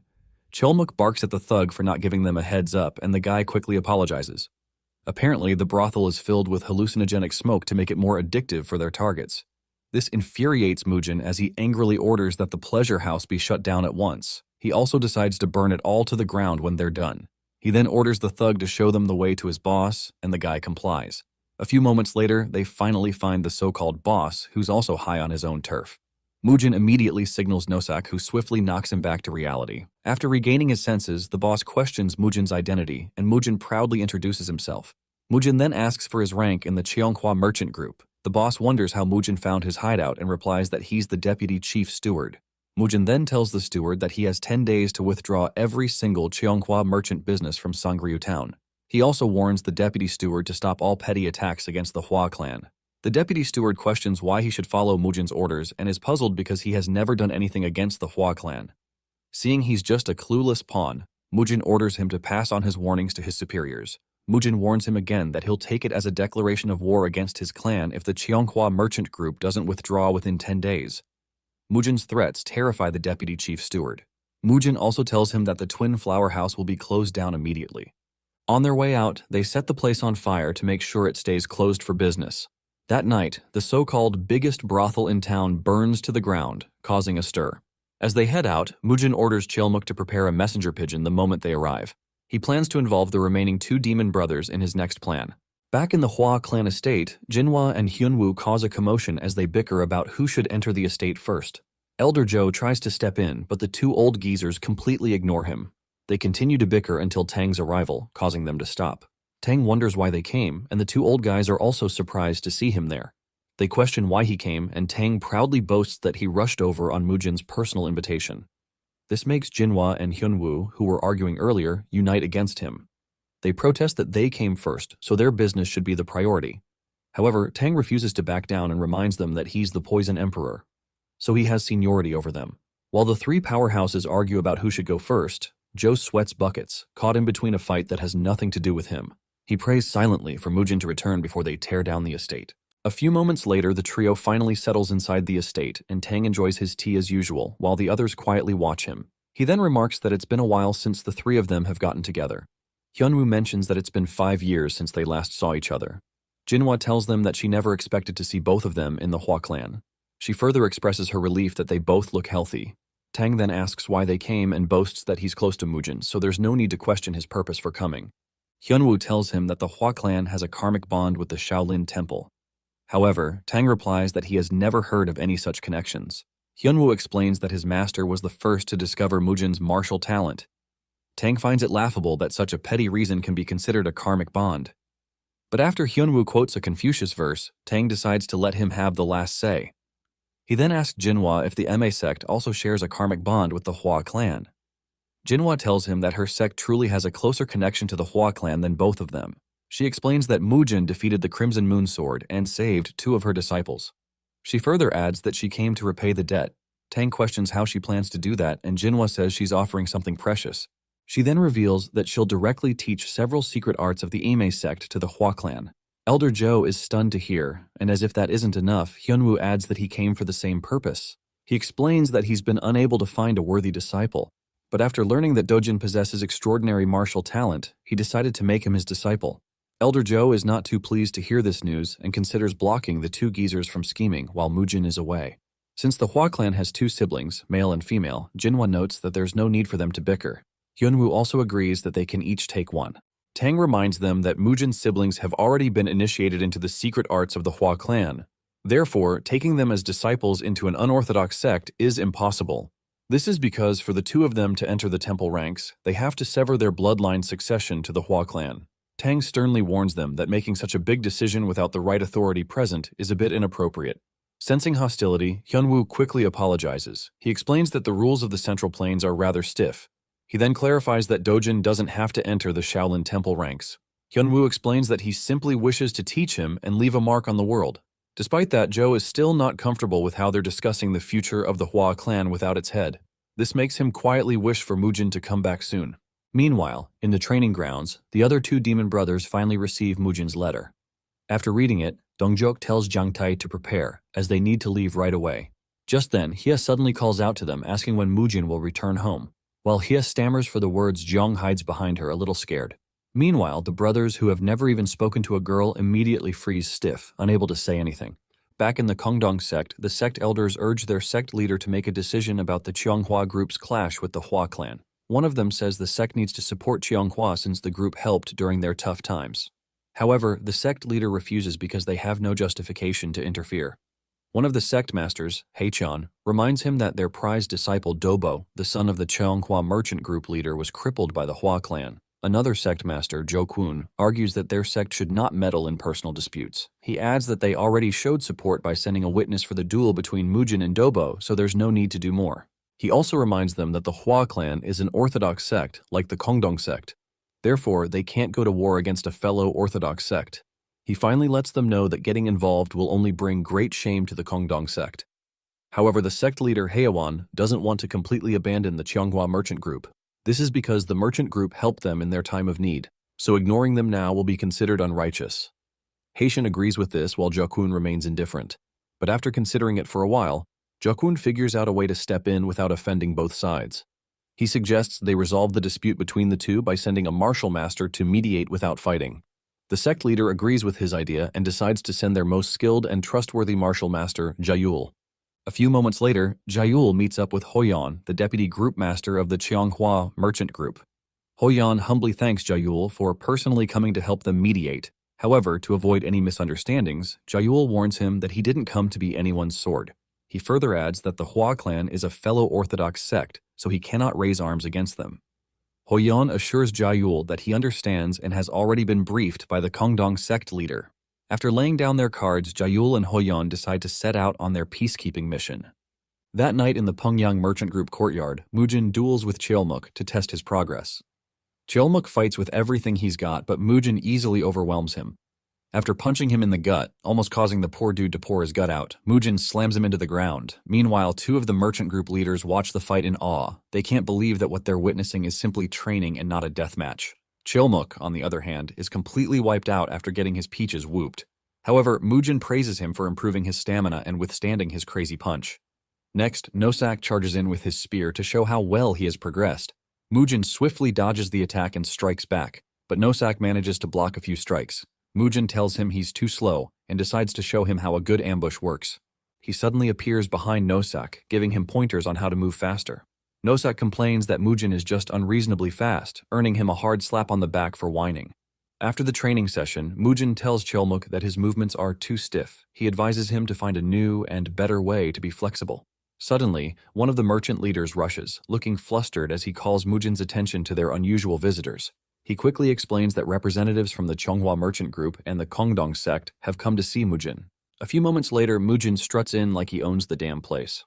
Before offering greetings, Jayul praises Mujin for upholding the proper orthodox spirit. After greeting Mujin, he introduces himself as the law pavilion master of the Kongdong sect. As he tells Mujin to sit down, an awkward silence descends on the room. Mujin takes his precious time to sit down, after which he introduces himself without bowing much. This irritates Jayul a bit as he quietly studies him, noting that Mujin is a bit of an arrogant brat despite being so young. However, Jayul understands that his arrogance is understandable since even a hidden dragon is still a dragon. Next, Hoyon introduces himself as the deputy leader of the Cheonghua merchant group. He then questions why Mujin wanted to see him. This question annoys Mujin as he realizes his warning wasn't taken seriously. Hoyon then angrily asks why Mujin has been harassing his merchant and businesses. Mujin finds this laughable and quotes an adage of the kettle calling the pot black. Fed up with Mujin's arrogance, Jayul chimes in, but Mujin completely disregards him. He taunts the Cheonghua merchant group for thinking they're so formidable that the Kongdong sect is their lackey.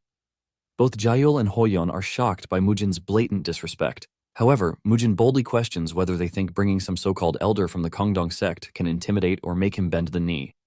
Jaehyul is surprised to hear this and never expected Mujin to have the guts to say such words. Nonetheless, he turns to Hoyeon, scolding him for making him believe that it was a one-sided attack. Hoyeon denies this, saying he has no idea what Mujin is talking about, and Peng decides to explain what happened. He mentions that days ago, warriors from Mujin's clan were attacked by warriors from the Gui merchant group in the Fabric Street, and in the process, many of the Pengyang merchant group shops suffered losses from the fighting. Peng lets Jaehyul know that the fire at the Cheonghua merchant group's adult house was an accident that happened as a result of their visit to demand accountability for what happened to their merchant group members. Peng asks Jaehyul if he has no knowledge of these, and the question leaves Jaehyul dumbfounded. Hoyeon cuts in, claiming that the whole dispute was just a mere dispute between hot-blooded young people. Nonetheless, he wants to know if compensation is what Mujin is after, telling him that they have also suffered considerable losses at his hands. Mujin cuts in, reminding them that the whole area was originally the Pengyang merchant group's territory and location. Mujin lets the annoying dude know that there is no damage he suffered because they simply returned what was stolen to its rightful owner. As Mujin continues talking, he gets even more pissed about the whole situation, and he lets Hoyeon know that he is no different from a goat thanks to his annoying beard. Mujin then makes his demands clear, telling them that he wants the Cheonghua group to completely withdraw. And in addition, he wants the Cheonghua group to stop oppressing the three merchant groups through financial power. Hoyeon slams the table in annoyance, asking Mujin who he thinks he is that whatever he says can actually be put into consideration. He asks him if he knows how hard it is to run a merchant group because the whole basis of a merchant group is financial competition. Mujin cuts in, telling the dude that he is not even done talking and whips out a note, which he shows everyone on the table. He asks Hoyeon if he knows what the note is, and he proceeds to reveal that it is a confession document that they extracted from assassins hired on Cheonghua's group orders.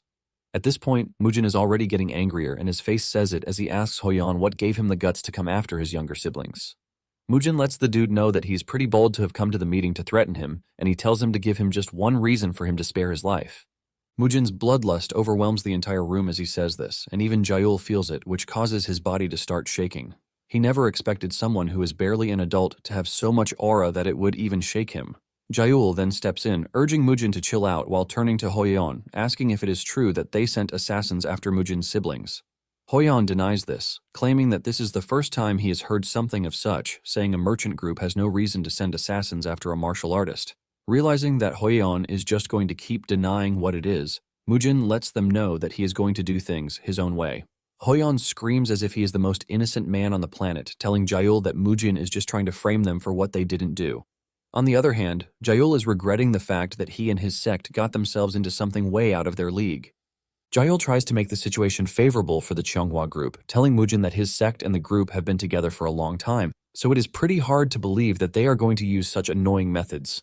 In addition, Jaehyul doesn't think they should allow a fight to happen just because of what some mere self-claimed assassin said. Jaehyul believes that they need more concrete circumstances, and Mujin figures out that the man is trying to tell him to find other evidence to support his claim.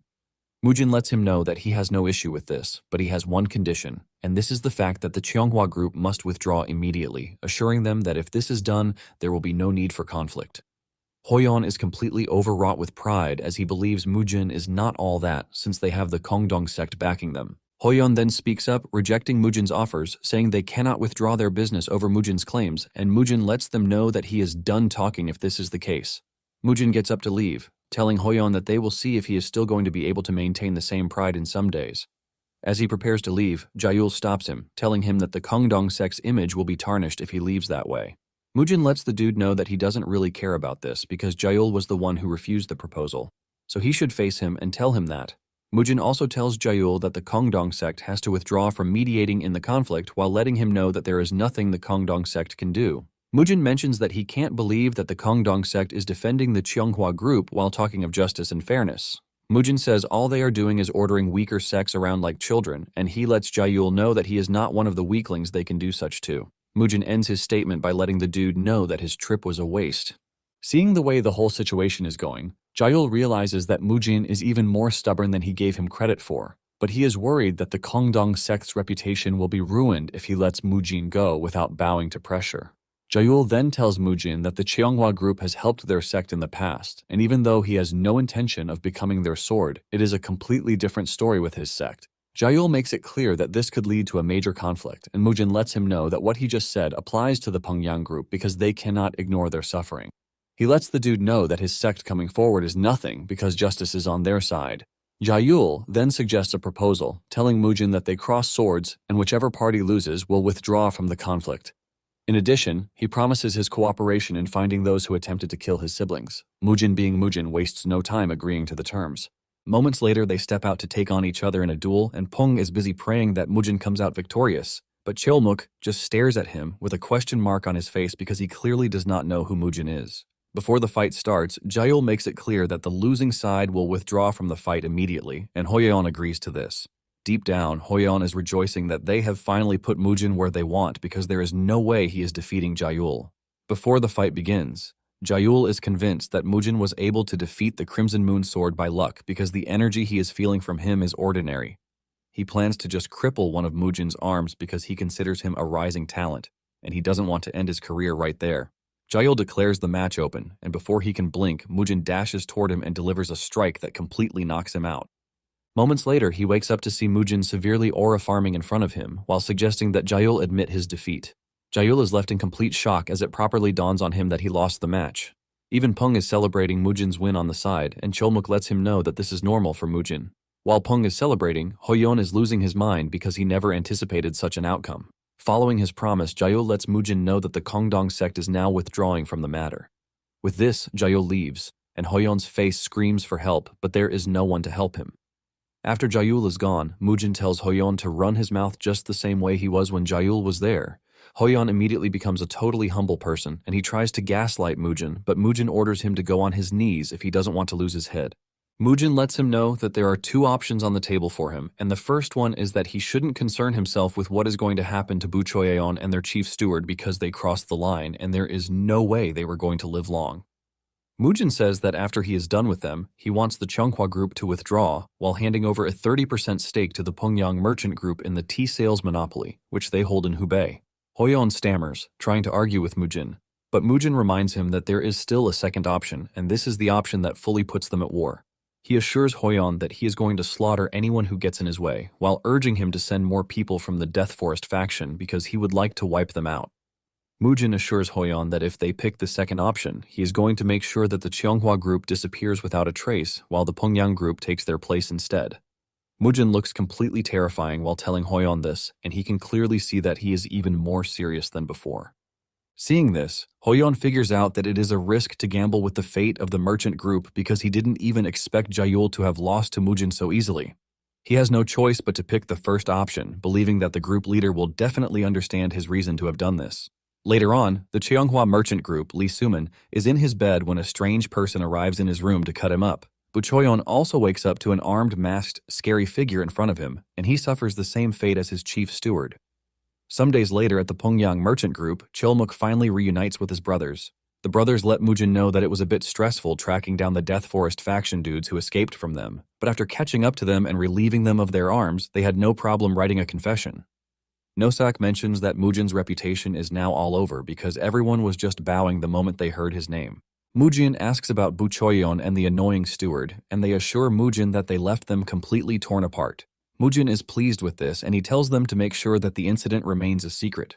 With all of these settled, Mujin takes a deep breath and he tells the brothers that it is time for them to head back because they have cleared out everything that needs to be. Pung is surprised that Mujin and his boys are already leaving when he has not even entertained them to his heart's content. Mujin lets him know that he needs to return to the clan ASAP because he's been away for a while, but he assures Pung that he will be looking forward to this another time. With this, a carriage is prepared for Mujin and his men, and when the street merchants see him rolling out, they scream at the top of their voices, urging him to wait. The merchants rush over to his carriage, thanking him for the help while urging him to visit again, promising him to treat him to the nicest things that they have. Even the girls tease the four brothers, telling them to come visit any other time. Mujin lets out a smile, and as they ride away, he thinks to himself that the whole spectacle was actually nice. Soon afterward, they arrive at the clan, and Maesok rushes over as usual, but Mujin simply pushes him away, telling him to stop being so clingy. His siblings also rush over to hug him, and Mujin asks them how they have been. They let him know that the Tang sisters have been around, so they haven't been bored even for once. Hearing this, Mujin wonders who the Tang sisters are, and when Do and Jo step out to welcome him, he asks them who the Tang sisters are. They simply tell him that they are people who have been eager for him to return, so they suggest that he come inside quickly. Mujin is totally confused, but by the time he enters, he sees Tang and his granddaughters and two weird oldies having a drink.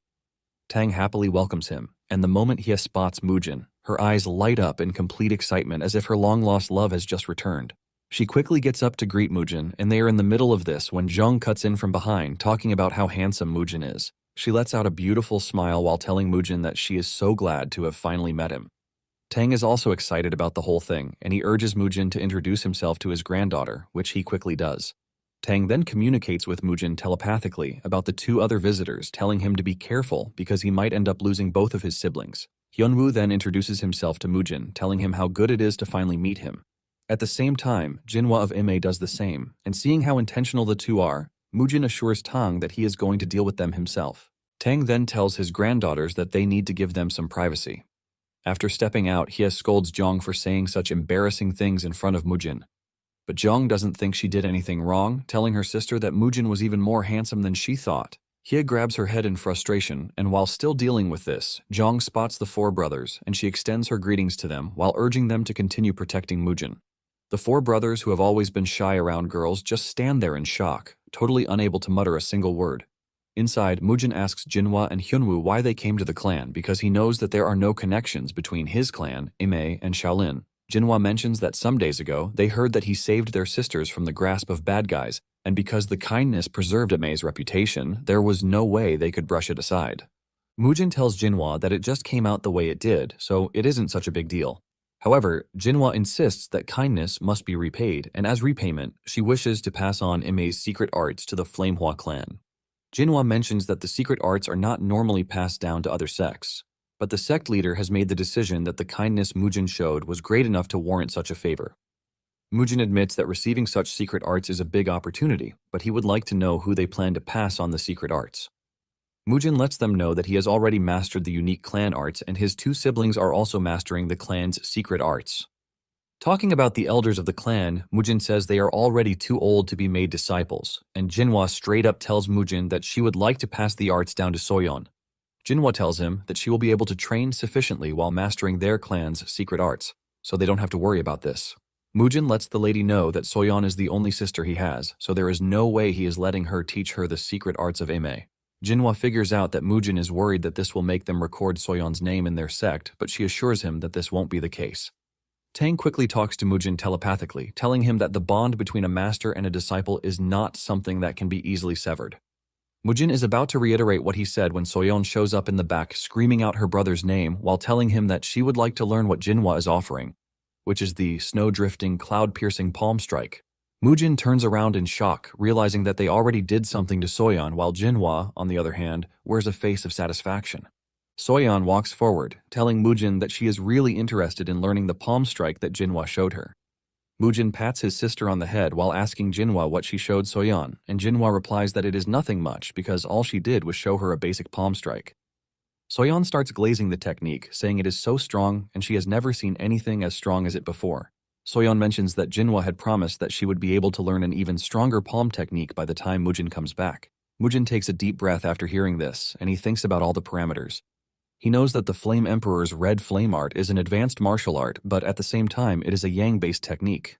He believes that it is an excellent martial art to learn for a man with strong yang energy, but it is a difficult martial art for a young girl to master. Seeing how hard it is for Mujin to make up his mind, Soyeon tells him that she won't do it again, but Mujin assures her that he is good. Mujin figures out that the martial arts of the Ame sect might actually be suitable. Mujin then tells Jinhwa that his sister is brilliant and exceptional, and as the only daughter in the clan, he has no intention of sending her far away, so it is up to Jinhwa to take good care of her at the manor. Jinhwa's eyes light up in excitement when she hears this, and she offers a line of prayer for their union. Hyunwoo then congratulates the Ma sect on forming a connection with the Flamehua clan.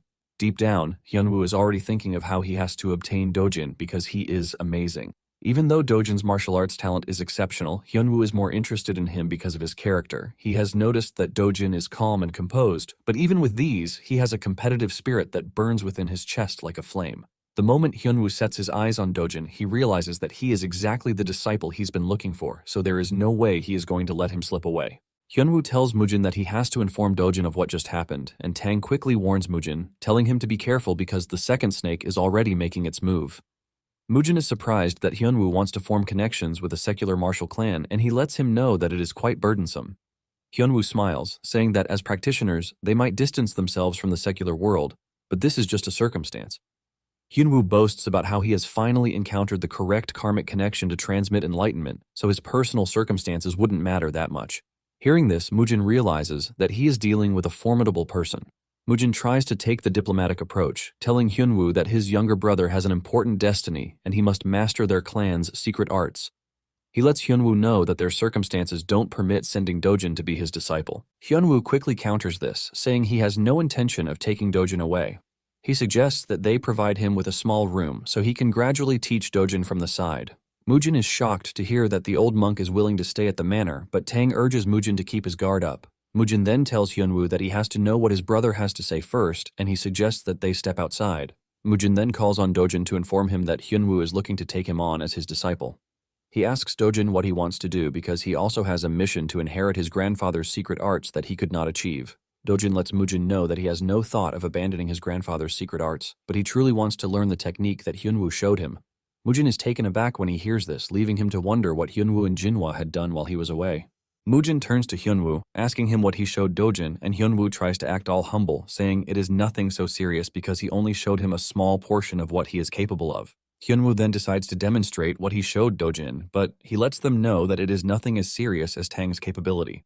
Hyunwoo pulls back his sleeve, and he lets out a punch with his arm. The force from the punch is directed towards a tree, and this leaves a huge dent that shakes the tree, shocking Tang and Mujin. Hyunwoo boasts that he only held back because he didn't want to break the clan's tree. Tang is left in complete shock because what he just witnessed is the 100 Steps Divine Fist Strike, a Shaolin secret art that went extinct 30 years ago. Dojin then tells Mujin that he wants to learn this, believing that his grandfather's secret arts can even be developed further. Mujin knows this deep down because adding the precision of the 100 Steps Divine Fist Strike to the Flame Emperor's Fierce Fist Strike techniques would be a banger. He smiles because he never thought that the Shaolin's secret arts that he eradicated would come back to meet him again. Mujin finally agrees to this, and he tells Hyunwoo to teach Dojin well.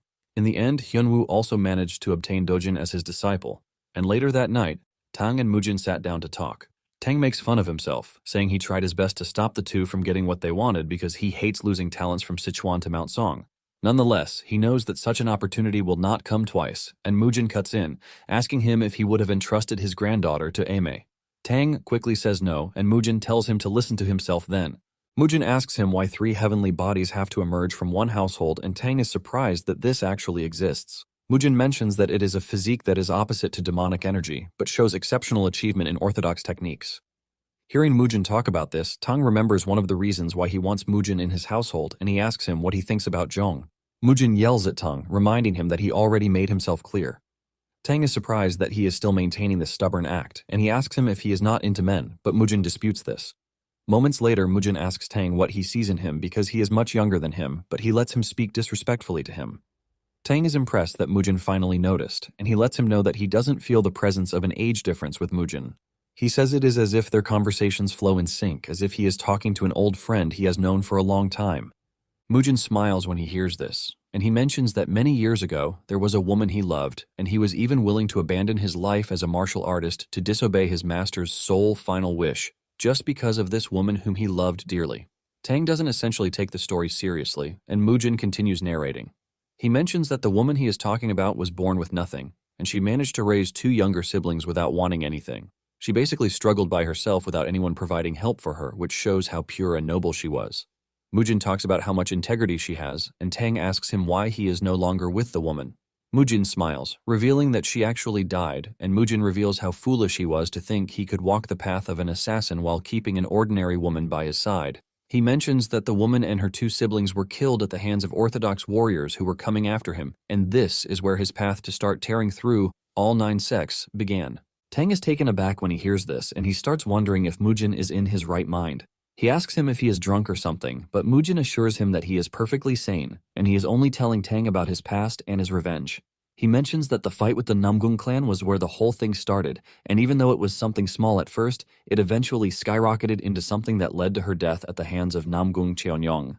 Tang gets even more interested when he hears this because Cheonyong's name was completely erased from Murim 45 years ago. Mujin lets him know that this name is the name of an enemy he hasn't forgotten even for once, and after his lover's siblings died with her, everything became completely bleak for him. For the next 15 years, he continued fighting the 9 sects. Mujin mentions that the first clan he wiped out was the Namgung clan, and before he knew it, all the orthodox sects of Murim set their sights on him, and without hesitation, he killed them all. It wasn't long after this that they gave him an interesting name, which is the Divine Demon. The moment Tang hears this, he starts getting worked up even more, but he believes that Mujin hasn't recovered from his madness. Mujin tells him that he is free to believe him or not, but he lets Tang know that his expression was exactly the same as when he first saw him. Mujin reveals that it was when he encountered him sitting with the 4 great clan heads, with the exception of the Namgung clan. Mujin mentions that this is the first time he has set foot in the Central Plains. Tang gets up from his seat in shock, asking Mujin how he knows this, but Mujin ignores the question and continues with the story. He mentions that he was unaware that Tang and his colleagues had rented out the tavern for the day, and he would have simply found another place to satisfy his hunger, but he believed his master's words that there was no martial artist in the Central Plains who could match him. Thanks to his youthful arrogance, he jumped into a fight, and just as Mujin is about to continue, Tang stops him. Tang is left wondering how someone as young as Mujin is able to know a secret he has kept hidden for 60 years. It turns out that Tang has been trying his best to forget the events that happened back then because of how shameful the events were. Mujin continues, saying the situation was a 1 man against 17, but he admits that his grandfather's poison was difficult to block. Tang gets even more uncomfortable and he asks Mujin who is telling him everything that he is saying. He asks Mujin if he is the divine demon's disciple or if he heard it directly from him, and Mujin is surprised that Tang still doesn't believe him. Mujin then says he is impressed because it appears that Tang has overcome his right arm's vulnerability because he has grown strong enough to earn the title of Poison Emperor. As Mujin continues talking, Tang is left wondering how Mujin knows about the deformity in his body, which is something only he knows. This starts convincing him that Mujin is really the divine demon. He realizes that the Flame Hua's son must have overcome his madness and become a powerful martial artist because of the divine demon's presence. A scary aura starts radiating from Tang's body as he asks Mujin which he would pick between the orthodox martial arts and the demonic martial arts. Mujin smiles when he hears this, and he asks Tang about the difference between the two. Tang is surprised that someone as exposed as Mujin is asking this, and he indulges him to answer this, revealing that one who builds martial arts through demonic methods is a demonic martial artist. Mujin asks him if someone learns the orthodox, if it makes the person orthodox. Tang then replies that if someone learns the orthodox arts but doesn't walk the path of an orthodox martial artist, they are considered unorthodox and demonic. Mujin then asks him about the 9 sects, who have murdered innocent people and brought about a bloody storm across the years. Mujin asks him if they can be considered orthodox or demonic, and this question hits Tang really hard. Basically, the events of killing the divine demon showed the orthodox martial artists what horrors they would cause if they lost their justification and stray from the path of an orthodox martial artist. This leaves Tang genuinely asking himself if they can even call themselves orthodox martial artists. Tang then tells Mujin that all that happened back then has been left in the past. Mujin agrees that it might have been a long time for people like Tang, but for him, it was just yesterday. Mujin tells Tang that it doesn't matter what path an individual walks because everyone lives their own way. He believes that differences in beliefs don't facilitate bloodshed. Mujin lets him know that he doesn't care if he walks the path of a demonic martial artist or an orthodox martial artist as long as he gets to raise Dojin and Soyeon well, since they are his only remaining blood relatives. Tang bows his head in relief, saying it is fortunate that another divine demon won't be born in the Central Plains because one huge tragedy is already enough. Mujin then asks him if he would have attacked him if he had decided to walk the path of a demonic artist, and Tang lets him know that, as an orthodox martial artist that he is, he would have. Tang laughs, saying everyone who has witnessed the divine demon would do the same. Mujin then reminds Tang that he was just talking to him, an old friend, moments earlier. Tang asks Mujin a critical question, demanding to know who he thinks is going to come out on top if they are to fight at that point. Mujin answers honestly, saying he would most likely die. Tang is surprised to hear this, and he asks Mujin if he isn't hiding his inner energy, and Mujin reminds him that his current body is a heavenly martial body, so he cannot cultivate demonic arts. Tang then asks him how he was able to learn the Peerless 9 Swords, and Mujin mentions that the founder of the Peerless 9 Swords was his master's dear friend. He took a disciple in his later years, but the disciple died, so he had no choice but to entrust the art to Mujin's master so the art wouldn't disappear. Thanks to this, the art was passed down to Mujin, and Tang asks him what would happen if they faced each other in the previous life with the martial arts he currently possesses. Mujin tells him that if he hasn't reached the realm of using enhanced poison, he will have no chance whatsoever. Tang is shocked when he hears that there is a realm called the Enhanced Poison, and Mujin assures him that it exists because he has reached a similar realm. The two end up laughing out loud on this while discussing how Tang manages to procure drinks out of nowhere, but Tang lets him know that he might just have to kill him if he tells him. The next morning, Tang and his granddaughters prepare to leave, and he tells Mujin that he will visit from time to time. Mujin replies saying he is free to visit, but it shouldn't be too often, and this reply shocks the two clan elders. After Tang is gone, the elders start questioning Mujin, asking him if he is sick again because he is clearly telling the Poison Emperor not to visit often. Mujin lets the two know that he has a good reason for saying this, and they ask him what it is, but he replies that they don't need to know about the details. On the other hand, Tang is still shocked that Mujin's true identity is Zhongqian, the divine demon. Mujin is a man who almost wiped out the Central Plains just because of a woman he loved, and Tang has realized that his devotion to this woman hasn't changed, even though he has been given a new life. So Tang believes that it would be best for him to just respect his decision. Tang wanted to make him his son-in-law so badly, but he had no choice but to accept how things had turned out. Hia notices the worry on her granddad's face, and she asks him what he and Mujin were discussing all night. Tang casually tells her that they spoke about a lot of things because it's been 45 years since they parted. This leaves Hia questioning what she just heard. As time went on, Dojin and Soyeon were rapidly acquiring the secret techniques of Ime and Shaolin, respectively, and the two masters were completely blown away by what they were witnessing. With joy in their hearts, they teach the kids every movement art that they are supposed to know. Even Mujin is impressed by his siblings' growth rates, and Joe talks about how it might even be hard for him to guard against the two. However, refutes this, saying the kids still have a long way to go. Joe argues, saying the two have already surpassed the levels of their age mates. Just then, Mujin notices that Joe and Do are smiling weirdly, and he asks them what their stress is. Joe excitedly tells him that it is time for the clan head succession ceremony, and Mujin is shocked when this realization dawns on him. Days later, the manor wears a celebratory look, and the clan people gather to witness Mujin take his father's position. Even Masok cries tears of joy as he never expected such a day to come. Mujin steps into the limelight with a beautiful outfit while wearing a proud smile. As he walks through the manor amidst the crowd that is gathered to watch him ascend, Mujin scolds Joe and Do for inviting so many people after he told them to keep it low-key. They let him know that there is no way it is going to be modest with Tang, Jinhua, and Hyunwoo there. Even Siyun is present to bow to Mujin, offering his greetings as the new head of the clan. Mujin teases him, saying he never expected him to come all the way from the Beck Manor, but deep down, Siyun knows that he doesn't have the guts to cause trouble for Mujin with those who are now backing him. The three merchants are also present, and Mujin thanks them for coming all the way to celebrate him. The trio lets him know that without him, their group would be nothing, so they are going to continue supporting the clan with everything they have. Mujin thanks the trio, telling them that their words are reassuring. Joe then communicates telepathically with Mujin, telling him that they are talking about when they gave them a share of the profits from the Cheonghua Group's tea, and Mujin is curious when he hears this. The elders let Mujin know that the merchants are generating insane profits from this, and Mujin is relieved to hear this. The merchants tell Mujin that they have prepared a gift for him, and when he asks them what it is, they reveal that it is a lesser purifying pill, which is said to increase one's inner energy by 20 years. Mujin is completely blown away when he hears this, and he quickly takes the pillbox from them, assuring them that he is going to put it to good use. Once the pleasantries are complete, they formally begin the third succession ceremony of the Flame Hua clan. Mujin makes a silent vow to make the Flame Hua clan the greatest in Sichuan, and he only plans to borrow Mujin's body until then. It is a truly impressive situation that Mujin, who was considered the trash of the family, met a heavenly fate, which allowed Zhongqian to be able to enter his body. After the succession ceremony, everything continued going smoothly, and Mujin returned to his usual schedule of everyday training.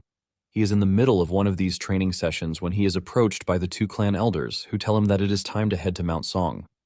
Mujin asks them why he would have to go to Mount Song, and they ask him if he has no interest in seeing the Orthodox Murim tournament. Mujin is completely lost when he hears this, and talking about the tournament, it is the largest event of the Central Plains Orthodox sects, which is held once every 5 years. It is a martial arts competition where all the most talented juniors of the Orthodox sects gather, and the winner of the competition would seize immense wealth and honor. Mujin straight up tells them that he is not interested because he doesn't see any reason why he would want to watch this, and the elders let him know that it is going to be a great learning experience for Doji and Soyeon. They further add that the two are really interested in the Murim tournament, and the moment Mujin hears this, he becomes concerned. He immediately changes his mind because he knows that this would provide a good stimulus for Dojin and Soyeon. Not long after this, they prepare a carriage to take them to Mount Song, and before leaving, Mujin tells Do to send a carrier pigeon in case anything happens. Mujin and the kids will be escorted by Nosak, Jinhua, and Hyunwoo. Meanwhile, Mujin's enemies have already set up an ambush for him the moment they realize that he is heading to Mount Song. As the journey proceeds, Mujin can see how happy his siblings are about the whole journey, and he tells them that they should have told him earlier if they were that eager to go to the tournament. Jinhwa talks about how relieved she is to see the children happy, and she mentions how happy she is to be traveling to Mount Song because it is also her first time. Mujin turns to Hyunwoo asking him why he didn't say anything even though the tournament concerns the Shaolin Temple, and Hyunwoo says he doesn't think the Shaolin Temple would miss him, revealing that his only concern is to watch Dojin grow. Soyeon and Dojin then ask their masters if those who use the same techniques as them would be at the tournament, but they assure them that they are the only ones who can. Suddenly, Mujin catches onto the trail of bloodlust following them, and he tells Nosak to be ready.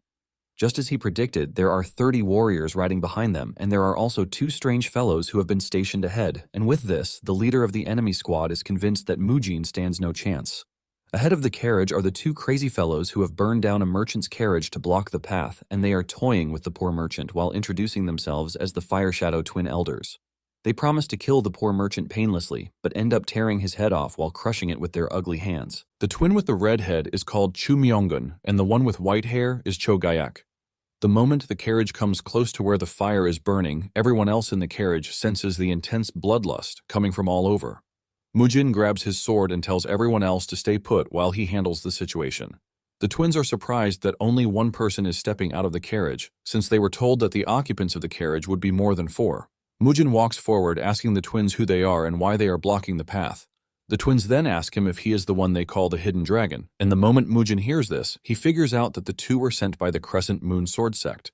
Myonggun commends Mujin's intuition, but tells him that he has a foul mouth. Hyunwoo and Jinhwa finally step out of the carriage, and the fear on their faces when they see the twins is pretty pronounced. Gayak talks about how excited they are to finally see them because they have been waiting to slit their throats. Hyunwoo then tells Mujin that the twins are masters of the unorthodox path who use sorcery, but he believes that they should be able to defeat them if they join forces. Suddenly, the 30 warriors who have been chasing them finally show up too, complicating the whole situation. Hyunwoo and Jinhwa freak out, asking when the warriors got there. Mujin, on the other hand, is not surprised because he already knew about them for a while. Dojin and Soyeon are the only ones in the carriage, and seeing how the whole situation is turning out, they realize that they have to stay on a low. Jinhwa and Hyunwoo offer to draw the attention of the enemies so that Mujin and the others can escape, but Mujin lets them know that they can't shake them off while riding in a carriage. He then asks the 2 if they will be able to hold off the twins for just 30 minutes. Since it is just 30 minutes, Hyunwoo and Jinhwa tell Mujin that they should be able to do this. Mujin tells them that he is going to deal with the warriors who have surrounded them and come back to kill the twins. Hyunwoo and Jinhwa are surprised to hear this, since they don't even think it is possible. Once they have agreed to the plan, Mujin turns his attention to the 30 warriors, and he tells Nosak that he is counting on him to watch the kids, telling him that he doesn't want even a single person to get close to them. The leader of the 30 warriors believes that it is going to be an easy mission, and he orders his men to go after Mujin. He screams out a formation order for them, and Mujin laughs out loud when he hears this because he realizes that the warriors clearly don't know who he is. Mujin lets out an overwhelming bloodlust that sends shivers down their spines. His aura is so overwhelming that even the twins acknowledge him because his bloodlust is similar to that of a great unorthodox martial artist, and he has not even reached adulthood yet. Hyunwoo makes the first move, unleashing the 100 steps divine fist strike that sends a powerful wave at Gayak. Gayak manages to block the attack, but he gets pushed back. He takes a look at his arm guard, and he is surprised to see that it is scratched, which shows how intense the attack was. Myonggun is impressed because he recognizes the technique, but Gayak, on the other hand, is pissed. He dashes toward Hyunwoo in anger, with fire trailing his steps, and Hyunwoo can see how intense his presence is. He makes a drastic move by turning to his right and dashing into the woods, forcing Gayak to chase him. Hyunwoo suddenly turns around and unleashes even more painful attacks that anger Gayak, and he promises Hyunwoo that he is going to tear his head off if he lays his hands on him. While Hyunwoo is stuck with Gayak, Jinhwa knows she has to deal with Myonggun. Myonggun makes fun of Jinhwa, telling her that she has gotten older than the last time he saw her. Jinhwa claps back, telling him that he has an ugly face, and even though she assumed that he would die alone, it appears that he has managed to find a trash soulmate who is as ugly as him. This is enough to make Myonggun mad, and he cooks up his firepower as he prepares to take on Jinhwa. Jinhwa also takes up her fighting stance, asking Myonggun if he thinks he is capable of taking her down. Myonggun lunges toward Jinhwa, but she is able to block his attack with her palm technique. On the other hand, Mujin has stayed back for a minute, and when the warriors won't attack him, he decides to go after them, and the dude in front is the first to lose his life before he can even blink. Mujin goes after another while counting them as he drops them. He delivers powerful strikes that cut their heads off and even releases their intestines to take fresh air. The leader of the warriors freaks out, but tries to maintain composure, and he screams at his men, telling them to get into formation and take Mujin down because he is just one dude. However, Mujin is already enjoying himself so much that he basically decides to stop counting and focus on sending them to their maker. Mujin runs through the horde with his big-ass sword, slicing and dicing them as if they were newbies.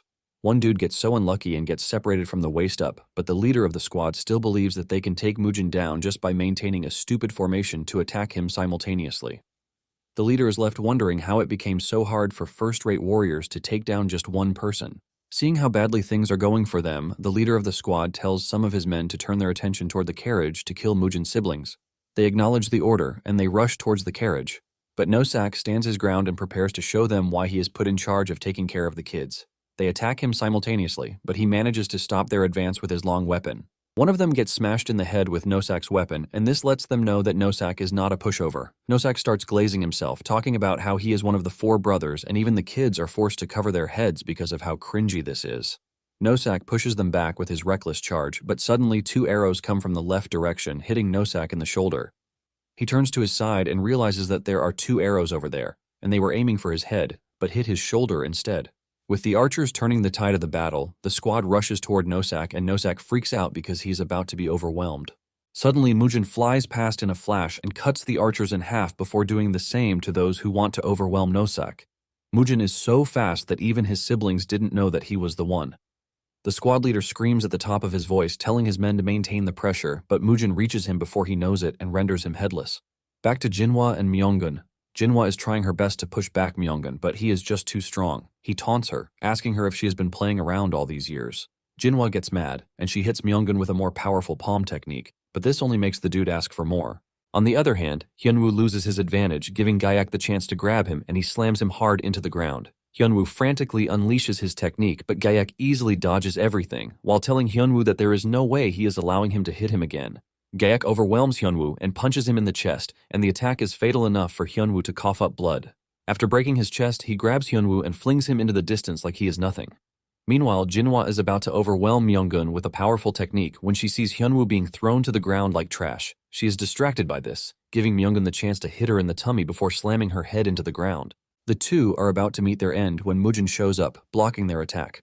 He kicks Gyak into the distance while he engages Myeongun. Gyak rushes from behind, trying to catch Mujin off guard, but Mujin reacts to this pretty fast, and he makes him pay the price by cutting off his left arm before he could even blink. Gyak quickly performs a healing technique on himself to prevent himself from bleeding out. Jinhwa helps Hyunwoo up, telling him to pull himself together. Mujin lets the twins know that he might have executed his technique way too early, which is why he only got Gyak's hand, but he assures them that he is going to make sure to cut off their ugly heads on his next attack. Myeongun turns around and he is surprised that Mujin was able to wipe out 30 first-rate warriors all by himself. He commends Mujin's strength, but Gyak is pissed, and he tells Myeongun to stop playing around because he just wants to take Mujin's head off.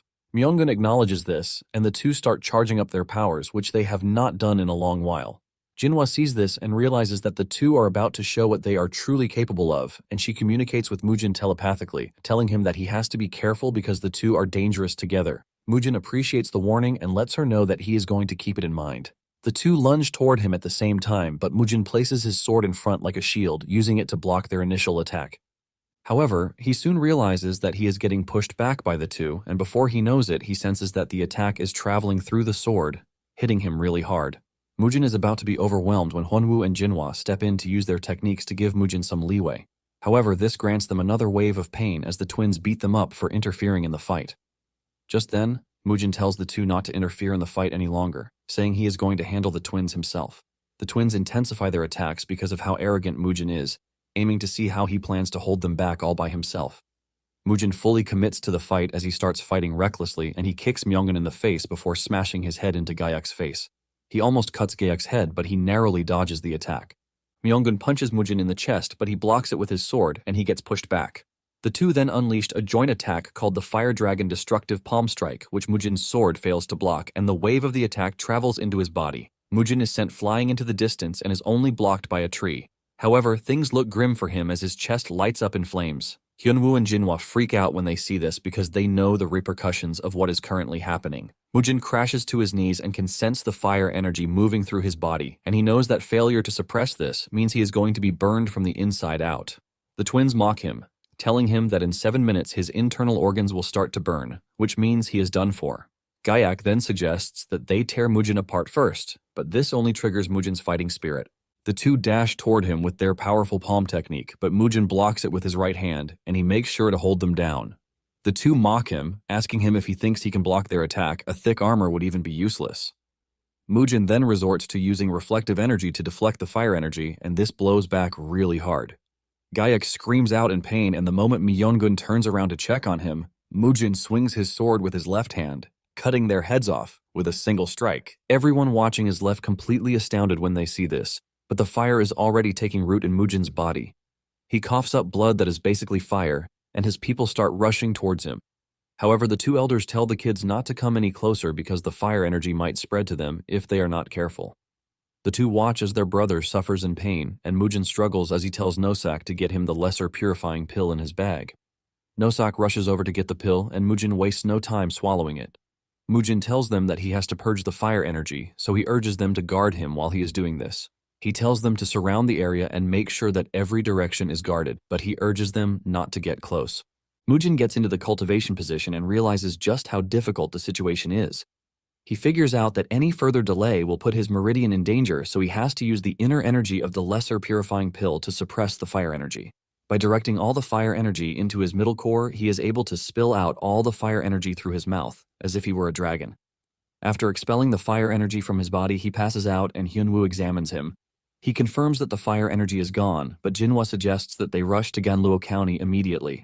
Nosak grabs Mujin and carries him into the carriage, and as they travel to Ganluo, his siblings are visibly worried about whether he is going to be fine. Hyunwoo and Jinhwa, on the other hand, are in total disbelief that Mujin was able to take down two dangerous demonic martial artists by himself. Days later, at Ganluo's county infirmary, Dojin and Soyeon enter Mujin's room with a plate of food meant for him, only to realize that he has vanished. Before they start panicking, they hear sounds from outside, and when they look out through the window, they see Mujin training already. Mujin is already swinging his big sword with sweat dripping down his body. He stares at the burn mark on his right palm and realizes just how dangerous the twins' technique is. He's in the middle of this when his siblings show up, and they look totally worried because Mujin is supposed to stay in bed for a month, but he is already moving around. Mujin assures the two that he is fine now, and he tells the two to pack their things so that they can head to Mount Song. On their way to Mount Song, they all had a good time as if Mujin hadn't almost died. However, in the surrounding areas of Ganluo and Xichang that they passed through, rumors started going around about how Mujin defeated the Fire Shadow twin elders, which caused a stir through the city. After some days, they finally reached the home of the Shaolin Temple, where the Orthodox Murim tournament is going to be held. The moment they step out of the carriage, the kids are blown away by the impressive buildings and statues all around. Mujin is surprised that all the buildings he destroyed in the past have all been fixed. Hyunwoo then tells them that he has to leave to see his colleagues, but assures them that he has arranged a living space for them in the inner house. One of the monks then led the way for them, and the kids rushed in because of how excited they were. Meanwhile, they are being watched by two strange individuals standing on the balcony. The young master appears to have evil intentions for Mujin, and he tells his assistant to call on an individual, Dongho, promising to handle whatever responsibility that follows, as long as he gets to wipe Mujin out. On the other hand, Hyunwoo meets with the temple's elder, Hyungak, to let him know that he now has a disciple. Gak asks Hyunwoo who his disciple is, and Hyunwoo asks him if he still remembers the dude Hyegwang found in the past. Gak says he definitely remembers Mujin, the madman. He also mentions that he is aware that Mujin is now called the Hidden Dragon of Sichuan, and he asks Hyunwoo if his disciple is Mujin, but Hyunwoo lets him know that it is his junior brother. Hyunwoo lets Gak know that Dojin also possesses the martial talent of the heavenly martial body. In addition, he mentions that Dojin is a child with impeccable character and great fortitude. Gak is happy for Hyunwoo because his stress to find a disciple has finally come to an end. Hyunwoo then tells Gak that they won't be able to register Dojin into the Buddhist records because he is the second son of a second family. He apologizes for leaving such important secret art with an outer sect, but Gak lets Hyunwoo know that it doesn't matter because Dojin is still their disciple nonetheless. Hyunwoo bows to Gak, thanking him for his understanding, and he lets Gak know that on their way there, they were attacked by the Fire Shadow twins. Gak freaks out when he hears this, and he asks Hyunwoo if his disciple is fine, and Hyunwoo says yes, revealing that the bad guys had set up an ambush for them. Hyunwoo tells the old man that he got to witness Mujin's strength firsthand because he single-handedly defeated 30 first-rate martial artists before taking down the twins. Gak cannot believe what he just heard because he knows that Mujin has barely reached adulthood, but he managed to take down these wicked dudes. Hyunwoo confirms this and says Mujin suffered internal injuries, but he also recovered quickly, showing how impressive his constitution is. Gak is thankful that the annoying fire twins have finally met their end. Hyunwoo then tells Gak that they cannot let this slide, and Gak agrees with him, saying it is time to put the unorthodox sect in their place. Hyunwoo then tells Gak to inform their leader, First Emperor Hyemun, of this new development. On the other hand, Mujin and his siblings have been led to the room they will be using. However, the monk lets them know that outsiders are not allowed in the Repentance Cavern, which is behind the Great Hall. Soyeon excitedly asks Mujin if they can go look around, and Mujin agrees to this, but tells them to take Nosak along. As they walk through the area, they are left in total amazement, and moments later, Dojin accidentally bumps into another kid his age. Even though they bumped into each other, Dojin still apologizes for it, but the little brat decides to take it a step further by calling Dojin and Soyeon beggars. Apparently, the little brat is Cheol Dongho, the second son of the Cheol Manor. Dongho tells Dojin that he has to go on his knees if he wants to apologize to him. Soyeon hears this and loses it, screaming at the dude, asking him who he thinks he is for him to be saying all sorts of trash. Soyeon pulls herself together, and she tells her brother that they should just leave, since it appears that Dongho is crazy. Dongho then decides to attack Soyeon while her back is turned, but Dojin blocks the strike. Dongho tries to tussle it out with Dojin, but he gets pushed back instead. Dongho smiles, commending Dojin for blocking his attack. Just then, Dongho's bodyguards show up, yelling at Dojin, asking him what gave him the guts to lay hands on their young master. They shamelessly ask Dojin if he is seeking death, but Nosak's aura soon overwhelms theirs as he tells them that Dongho was the one who attacked first, so there is no way they are standing around. Nosak's aura causes the two to falter, and Dongho tells them to step back and not interfere in the matter. Dongho steps forward again, and Dojin scolds him for attacking Soyeon from behind, which is not how orthodox martial artists operate. Soyeon then drags Dojin, telling him that they need to go because if they fight in the temple, they are just going to cause trouble for Mujin. Just as they are about to leave, Dongho runs his mouth, talking about how their brother went crazy after he was hit with the same technique he just tried to use on Soyeon, which is the 7-wound fist strike. He proceeds to rudely talk about how he would have loved to send them along to their brother. This does it for the two, and they turn around to simultaneously punch him. The double punch sends him flying into the distance, and his bodyguards scream out in concern. They attempt to touch Dojin and Soyeon, and this is when Nosak finally has the excuse to unleash his anger. He knocks the two of them down with one single strike, while revealing that it is not proper to interfere in a kid's fight. With the two out of the equation, Dojin and Soyeon properly descend on Dongho to show him what it means to insult their brother. Blows land left and right as the two rearrange his body with their punches, while Nosak eggs them on from behind.